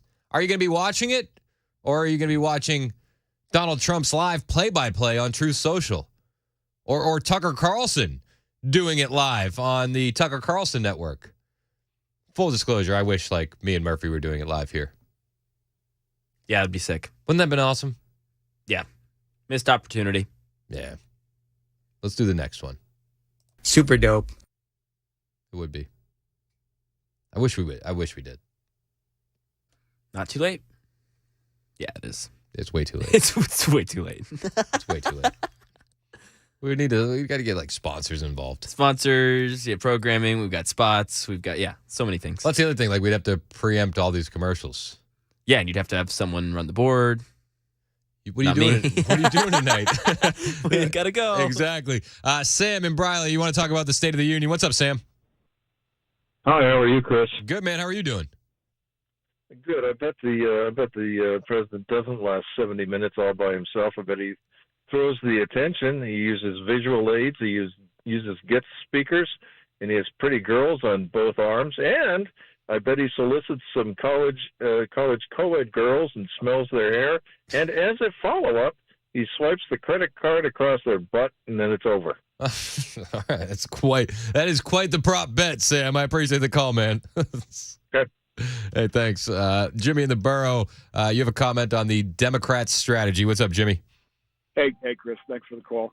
I'm just wondering, let's just do a quick hypothetical for tonight. Let's say, God forbid, you and I work for the DNC. Oh, gosh. Okay, I'm taking you into the nightmare. I know. So, I feel like I have to shower already, Jimmy. I know. Well, let's play it out for a second. They have no candidates, okay? Yep. You can't go by. Gavin is a nightmare. It's a can of worms. Biden, we know what Biden is. We know what Camilla is. If they use the 25th Amendment and they try and take Biden out, then she steps in automatically. It forces her to step in.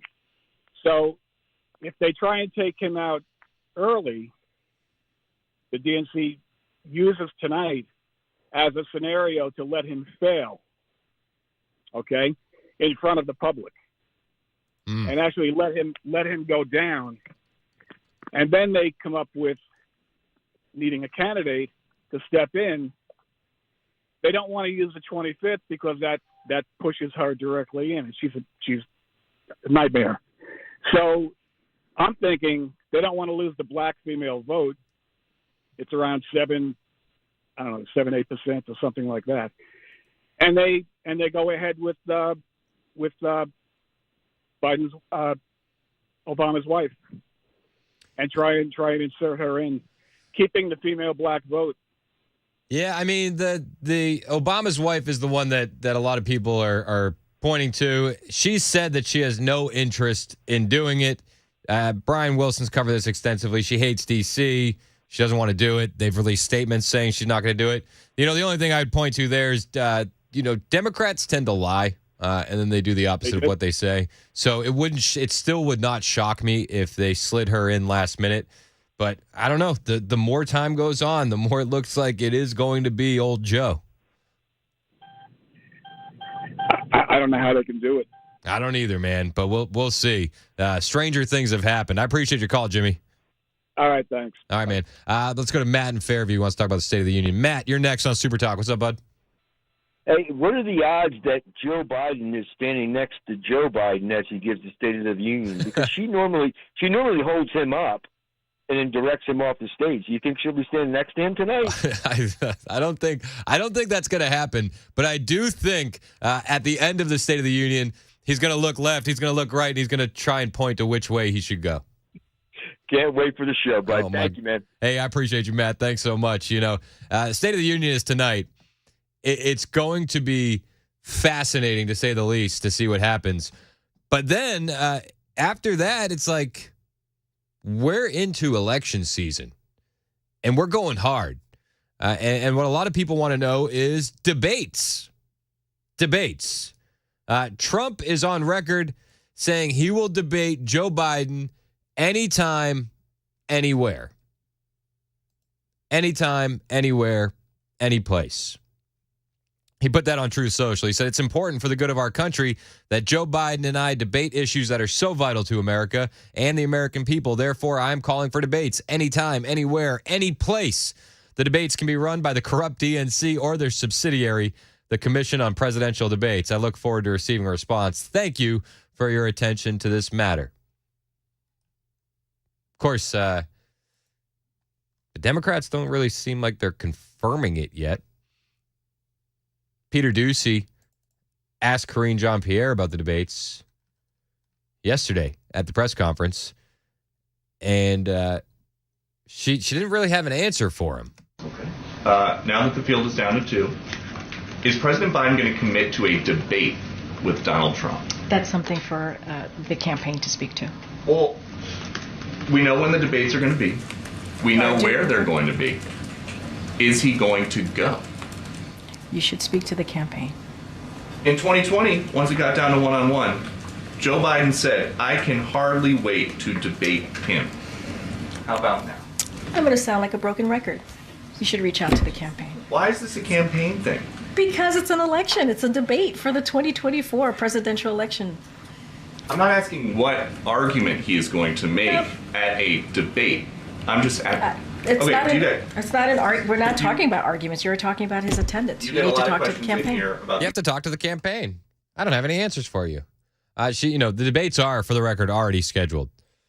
They've been scheduled for a while. So here's what the debate schedule looks like, for anybody keeping score at home.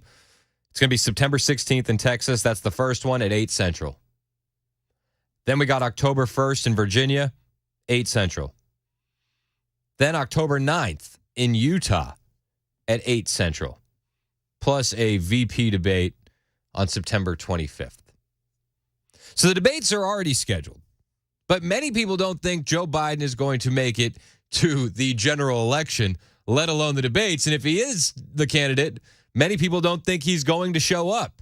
Doocy keeps pushing Karine on this, asking if she will, if Biden is going to commit to a debate and if she'll confirm it. You get a lot of questions in here about these polls concerning the president's age and his acuity. Do you think that it is going to quiet concerns about the president's age and acuity if he decides not to debate? What I can say about that is not talking about the debate. That's something for the campaign to speak to. Not going to speak about that. He said, but, everybody questions his age. Is it going to quiet concerns if he doesn't commit to a debate? To your question about age, I think I sort of answered that. I mean, you're going to see the State of the Union tomorrow. You're going to hear the president lay out his plans. You're going to hear a president who has had a successful 3 years of progress. Still a lot more work to be done, but a progress nonetheless, and how he's going to build on that. So this is when the press conference got weird. Did you hear that sneeze? Build on that. This sneeze set off the strangest, most terrifying laugh in White House press briefing history. Bless you. Did you say something? Well, No, okay.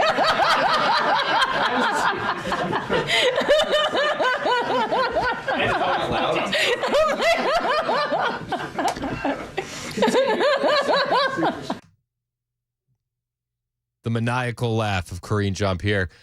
She has a worse laugh than Hillary Clinton and Kamala Harris combined. I'm going on record saying it. There's no female in the Democrat Party with a worse laugh than Karine Jean-Pierre. We played that earlier on the Amigos on Nashville's Morning News, and a super texter said, is that the White House press secretary or is that the Joker about to kill Batman? Terrifying.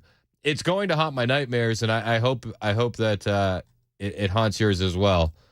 Karine Jean-Pierre's laugh.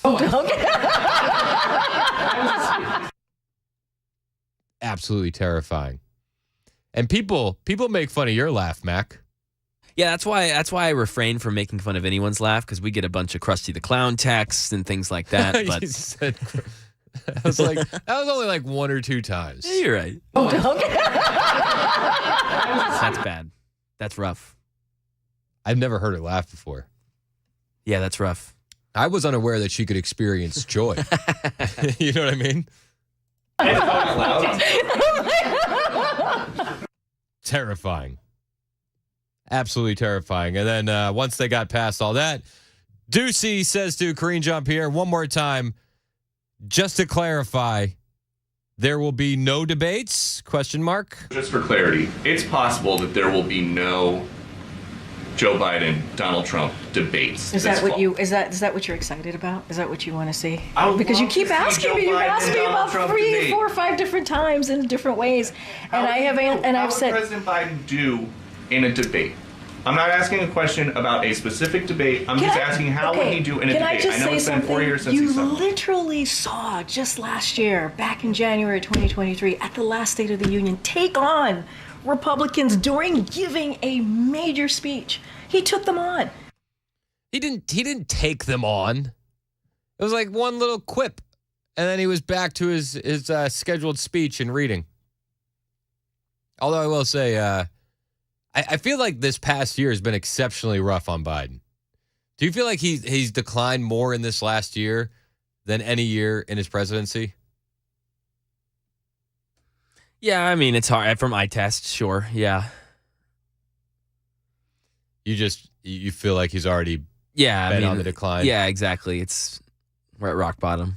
So it's hard to go any lower? Exactly, yeah. You don't agree that we're looking at peak Biden? This version of Biden, intellectually, analytically, is the best Biden ever. You don't share the same opinion of Morning Joe? He took on the Republicans last year at the State of the Union, she said. As they were heckling him. I hope he gets heckled tonight. Firmly in the heckling camp. He took them on and said he was going to fight for programs, essentially said he was fighting for programs that the American people needed. Yep. And then he took all those benefits and he gave them to illegal aliens. Social Security, Medicare, Medicaid. He stood there and fought for the American people. I mean, that was pretty impressive. Some of you all reported on that. That was pretty impressive. Yep. We're witnessing peak Biden. What a time to be alive. AJ in Cookville, you're next on Super Talk. What's up, AJ? Oh, not much. I've been, of course, like everybody else, paying attention to this stuff because it's my hobby.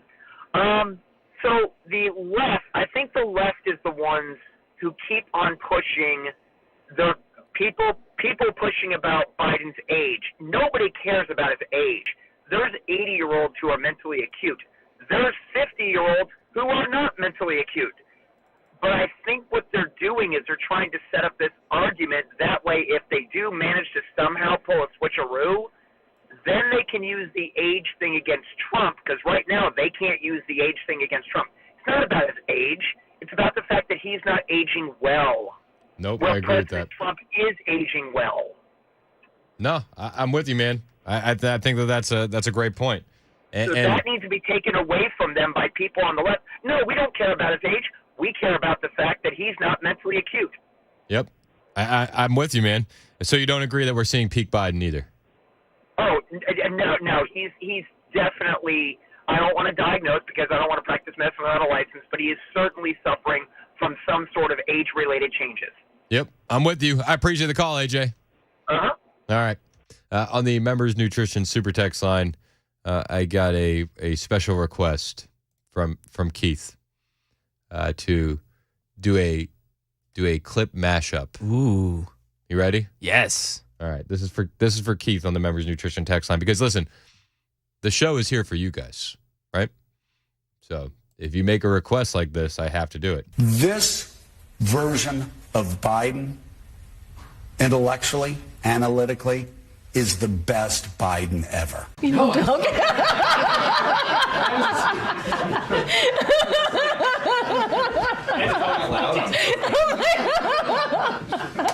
It's 11:20 on Super Talk 99.7 WTN.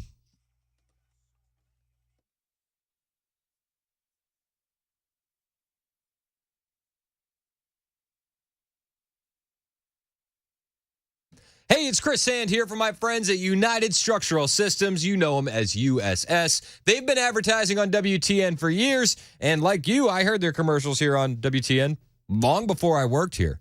But when I had the chance to sit down and meet the guys at USS, I got to tell you, they're good people, honest, hardworking guys, proud of the work they do.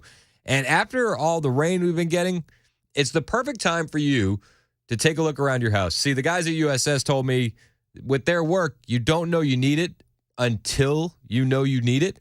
And with the rain, it's the perfect opportunity for you to take a look and see if you need USS. Are you noticing wet basement walls, cracks in your basement floors?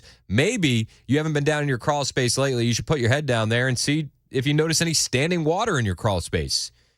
If you see any of those things, that's your house trying to tell you something, and that means it's time to call your waterproofing experts, United Structural Systems. They can help you with any waterproofing needs for your basement or your crawl space. That is a specialty of theirs, and they have 25,000 satisfied customers that will back them up. They'll come to your home, make a unique plan of action for your property, and they won't leave until the job is done, and you don't pay until you're satisfied with the work. And when they leave you with confidence. And that confidence comes in the form of a lifetime guarantee. So that way, if there's ever any issue, they'll come back and fix it. No questions asked. The number to call if you're noticing any of these things, 615-488-7855. Again, water in your crawl space, wet basement walls, cracks in your basement floors. Call USS today, 615-488-7855, or just hit up the website, USSTN.com.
Breaking new developments in the search for Sebastian Rogers. We've got that for you at 11:30 on Super Talk 99.7 WTN. Looking forward to that update, Ken Weaver. That story is, man, that's sad. And it's not surprising that it's taken the turn it has. You know, it seemed like a lot of people's thoughts were headed that way a few days ago. I think it was Friday we got a call on Agenda Free Friday saying they felt it was nefarious. Right? Yep, that was on Agenda Free Friday. Yep. Which we got another Agenda Free Friday tomorrow. Woo! Agenda Free Friday, if you don't know, we do it every Friday, and we kind of let you guys take the steering wheel of the topic train, right? So we were just talking, me and Mac off air. It's been such a weird news week, right? So we'll recap State of the Union tomorrow and do all that kind of stuff. But it's like, it seems like a lot of the news stories have been like, oh yeah, kind of saw that coming. You know, Super Tuesday. Yeah. All right, big day where we all know it's going to happen. Yeah, Trump wins big. Surprise, surprise. Weird. There were some surprises this week. Didn't see Joe Scarborough telling us that we're witnessing peak Biden. I didn't see Karine Jean-Pierre out laughing Kamala Harris. Some weird stuff. Brad in Murfreesboro wants to talk about the border. Brad Borough border is how it's listed on my call screen. Brad, what's up? You're next on Super Talk. How you doing, Chris? Love your show, guys. Hey, thanks, man. What's going on? Well, I just kind of wanted to put some perspective numbers to the audience. They said roughly we've had, about 10 million people cross the border so far, correct? Yeah, it depends on who you ask, right? Exactly. But let's go with 10 million. Now, if you look at that, at 1% of that 10 million want to do harm to the U.S., they're terrorists. That puts 100,000 terrorists in our nation. You divide that by the 48 states, you're looking at 2,083 terrorists in every state. We got 95 counties in the state of Tennessee, so in every county, there's 22 terrorists. That's 22 in Rutherford, Davison. Every county in Tennessee's got 22 terrorists. Now, I think 1% is way hell low. I'm thinking it's more than 10 to 12. If you go off 12% on 10 million people's crossed, that's 1.2 million terrorists in our nation right now. Take that by the upper 48 states, that's 25,000 terrorists in each state. And we got that 95 counties just in the state of Tennessee.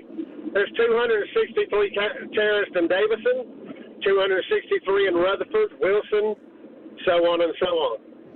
That should terrify your audience. No, I mean, listen, I'm not questioning your math. I think that there's, and I appreciate your call. I definitely think that there's a heightened terrorist threat because of the border. I don't think there's any question of that. And to your point, I think other people are seeing this too.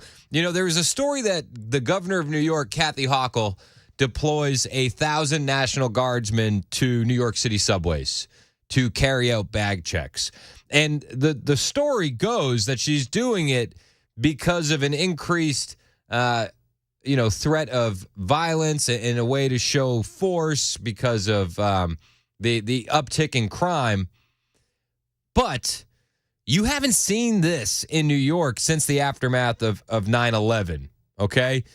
And I see her deploying the National Guard to the subways in New York much the way you saw it, Brad, that we have a wide open border and known terrorists coming across. And there are known terrorists that have come across. So when I see that the governor has deployed 1,000 National Guardsmen, I look at it more as, is there something they're not telling us? Like, I feel like it's an easy cover story for them to say this is to combat the uptick in crime. And that may be the case, but my mind immediately goes to a wide open border and the fact that we haven't seen this kind of a National Guard's deployment, this kind of a show of force since 9/11 on the New York City subways tells me that maybe they know something we don't know. Maybe they're aware of a threat that we're not aware of. And I agree. It's easy to point at New York City and say, oh, look, it's happening over there. But I think that threat could happen anywhere in America because of our wide open border. Because currently, every town is a border town and every state is a border state because of the weak policy of Joe Biden. It's 11:30 on Super Talk 99.7 WTN.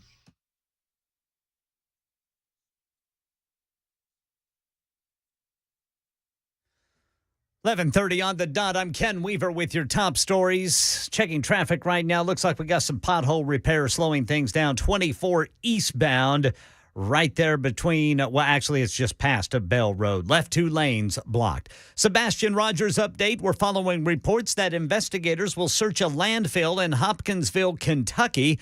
News Channel 5 says Sumner County authorities said this is where trash from the missing teen's neighborhood went. But there is no specific information that indicates evidence related to the search to be there. Officials say that it's a precautionary measure to eliminate possible options and questions. The autistic 15-year-old has not been seen or heard from since his parents say he left their Shackle Island home late on the night of February 26th. And Sweden has become a NATO member nation today following a 2-year ratification process and a welcome event in Washington today. Secretary of State Antony Blinken said Swedes abandoned a 200-year tradition of neutrality after Vladimir Putin's invasion of Ukraine. Everything Putin sought to prevent, he's actually precipitated by his actions, by his aggression. And there's no clearer example of that than Sweden becoming a member of this alliance. And the Swedish Prime Minister will be among guests sitting with First Lady Jill Biden for tonight's State of the Union address. That's the latest news. Weather is next. I'm Ken Weaver, WTN News.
Hey, Stefano's back.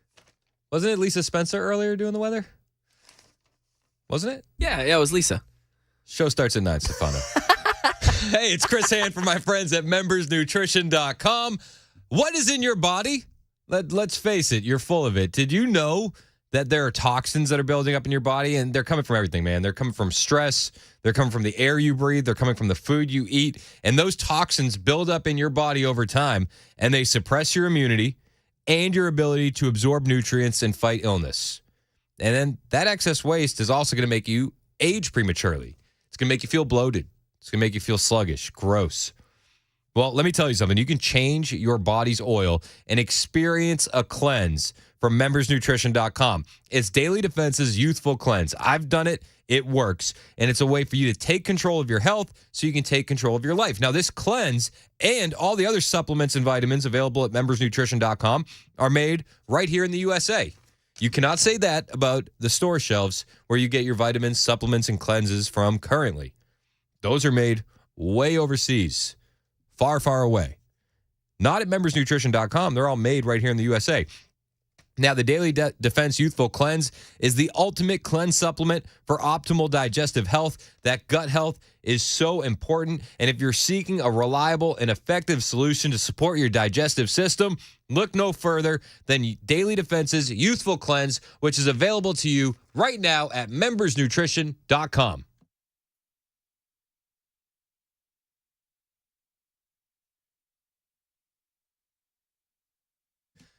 $11:37 on Super Talk 99.7 WTN. My name is Chris Hand. Mac Morey producing. Ken Weaver in the newsroom. And you guys on the Members Nutrition Super Text line and the Members Nutrition. Is it a Members Nutrition phone line? I'll give it to him today. And the phone lines. Yeah. 615-737-9986. 615-737-9986. Do you see Todd on the Members Nutrition? I just saw that, Todd. He said, hey, that's the line y'all use for me. Show starts at 9. It's funny. I right after I did that, I turned off the mic. I looked it back. I was like, that was pretty funny, right? That was good. That was great. So quite often, and you guys don't hear it on the air, but quite often I'll turn my mic off and I'll look it back. I'll say, that's pretty good, right?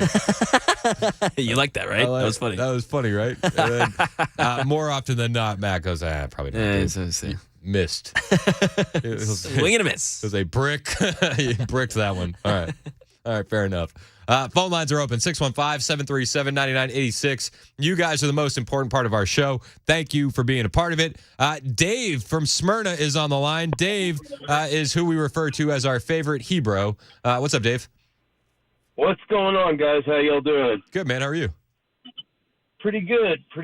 So I have long had this idea to secure the border, and so we all know that the People's Republic of California, they don't want 29 Palms, the Marine Corps base in California. So let's move it down to the border on like New Mexico, Arizona, Texas, and start doing live fire, small infantry stuff, artillery ranges, bombing ranges, and just basically turn that border area into a live fire exercise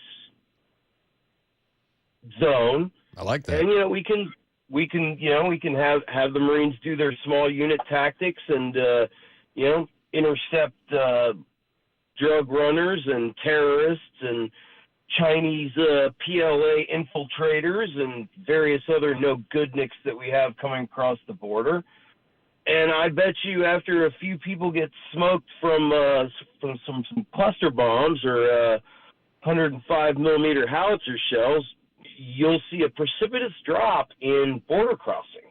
Oh, listen, I mean, the real reason why we see such the increase is because there's no reason to not come. There's no actual deterrence. And once Texas started putting up even the littlest bit of resistance, everybody has now diverted to Arizona and California. Yep, and the one thing, and I've mentioned this when I've called you guys before, yes, the drugs are a big deal, and yes, the terrorism is a big deal. But the one thing that really freaks me out about all of this is the PLA and their spy apparatus, the MSS. I mean, it when you stop and think about how, I've been a military geek. My dad was in the military, and I've been, reading military professional journals probably since I was in 8th grade. But, the one thing that has always kind of creeped me out is, the way the PLA conducts warfare, they adhere to a doctrine of total warfare. So cultural, economic, everything is on the table for these guys. Yep. And when you stop and think of it in that vein, all it takes is coordinated attacks on electrical substations, hydroelectric plants. Yep. Anything of that nature. Our grid is so not hardened that we'd be back in the 1860s in the blink of an eye. And if you really want to see chaos, wait to see what happens to society when you go 3-4 weeks without electricity. Yeah. No, you're absolutely right. And it's like we already know that the Chinese are here operating police stations. We already know that the Chinese are here operating biolabs. So that's the stuff we know. The scary part is, what are they doing that we don't know about? Yep. And, to say nothing of the land that they're buying up next to Vandenberg Air Force Base in California, which is where we shoot our missiles out of. Various other lesser known but no less important and classified military installations. Mm-hmm. I think it's Hawley who is trying to get some legislation passed. At least he's working with the state of Missouri so that they can't buy farmland in Missouri next to any military bases. But and I think Sarah Huckabee Sanders, if I recall correctly, in Arkansas banned them buying land outright. And that's more of that needs to happen. But I really think that not enough people, certainly the media is not going to focus on it, but not enough people focus on that Chinese threat. And I'm just going to go ahead and say it, when it looks like we've got a president who's a bought and paid for stooge of the Chinese Communist Party, I don't sleep pretty well at night when I think about that kind of stuff. Hey, me and you both, Dave. I think that a lot of people that listen are in line with where you're at on that. I think that is it is an underspoken about serious threat. It is no doubt a serious threat. And I mean, as far as us, the regular citizens, all you can do is, have your crap supplies and, buy ammo and pray. And that's about it. Amen. I appreciate you, Dave. Thanks for calling, man. Good talking to you guys. Hey, always. Thanks, bud. Let's go to the distinguished gentleman from Lebanon. Our friend Calvin wants to talk about the State of the Union. Calvin, everybody was asking where you were at our party the other night at Nashville Palace, by the way, bud. Well, I wish that I could have came, but I'm a sole proprietor in the painting business, and I'd have had to come in my doctor's uniform. So, but, hey, you would have been welcome. You would have been welcome. They probably had a dress code down there. Not for you, sir. We would have walked you right in. Right. Well, I just wanted to say that I can only believe this State of the Union is really a state of the P Union. So we'll have to hold our nose on this one. Sorry, Calvin, I love that. We'll have to hold our nose on this one. So, but I hope some rappers are watching this and they come out with some good, funny songs on this. Oh, my gosh. You're absolutely right. I love when y'all do that, man. They sound so good. That's the best. All right. Good to know. We'll get more of the AI rappers for you, Calvin. Definitely. Okay. Appreciate you, man. We'll see you at our next event, all right? All righty. All right, bud. He said it's a state of the P Union. P Union. Because he's going to have to hold his nose through this one. My God. That was good. I like it. That was great. I like it. Listen, I think that the State of the Union is going to be entertaining tonight. Now, it's like, what entertaining do you want? Are you going to watch the regular version where it's just Joe talking and you're going to get that rage? You know, I mean, some people like that. Full disclosure, sometimes I turn on CNN. Wow. And my wife says, "Why are you doing this to yourself?" And I look at her and I say, "Because I enjoy it. I like this. I like getting mad." So some people might want that. Other people are going to watch Donald Trump do live play-by-play of the State of the Union on Truth Social. I think that is going to be highly entertaining. Yes. For many different reasons. And I'll probably watch both. Full disclosure. I'll watch the State of the Union live, and then I'm going to try and catch the replay of Trump doing play-by-play. A la Mystery Science Theater 3000. Well, it'll be, yes, exactly. Well, it'll be nice because you'll watch the thing first, and then you can be like, oh, I wonder what he said on this part, and then like go to that comment and be like, what did he say? It's going to be so good. Now, a lot of people wonder, why is Trump doing so well? And I wanted to play this audio because I thought it was on point. I like Greg Gutfeld a lot, and you know, he's one of the last good people over at Fox. There's some good people over at Fox, but Gutfeld is one of the best. You know, some people don't like Fox. Because we're Fox News and we suck. That's how a lot of people feel. Thanks, Brett Baer. But Gutfeld was talking about the debates and why in the polling Trump is doing so well. Well, she acts like asking about the debate is like it's some kind of petty question. It's like the most important question. Is he going to face off against Trump? Why is Trump doing so well? The Democrats. Yep. That's why. They have bad policy and no error correction. Because to correct an error in their policy means that you have to admit to agreeing to something that the other side might have been pushing. So you can't be for a strong border because you already said it was a moral evil. Yep. So you've assigned that belief a costume of bigotry. Therefore, you painted yourself in a corner. And it's not just the border. It's crime. It's gender affirmation therapy. On every issue, they have filled it with some kind of moral outrage. So now they can't back away from it. He makes such a good point when the argument is that the other side is morally evil. You can't reverse course. And that's one of the hardest things for them to reverse course on the border. But he also makes the point that during this campaign, Trump has been on brand and on message. And why is that? Well, again, it's because of the Democrats. Also, Trump is excelling because of this message discipline. And how did that happen? The Democrats. They gobbled up all this extra free time that Trump had with court filings and lawsuits. 91 indictments created the best political campaign going because it's narrowed Trump's focus and it's forced him to keep him on message just because of time constraints. So thank you, Democrats, for doing what Republicans have been trying to do for years, which is keep Trump focused. Is that not the truth? He doesn't have enough time to go on the rants and the rambles. So everything has to be calculated and on point. And he has one other thing I want to get to here. He said, you know, there's major differences between Trump and Biden, right? The difference is we know everything about Trump, but the only thing we really know about Biden is that he's not running the White House. The only thing that you know about Trump is everything. No stone is left unturned, right? The most transparent, vetted, grilled candidate in history. The opposite is Biden. The only thing you know about Joe is that he's not in charge.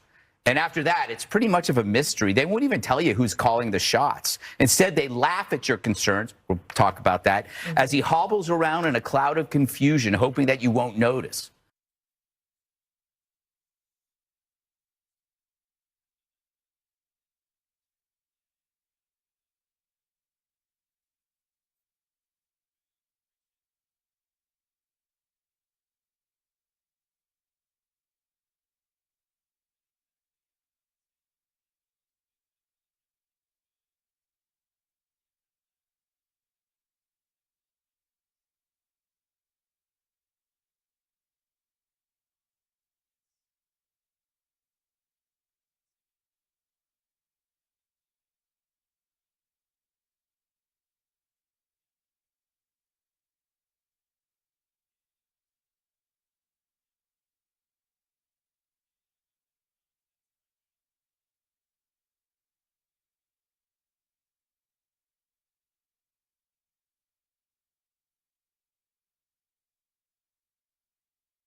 Super Talk 99.7 WTN.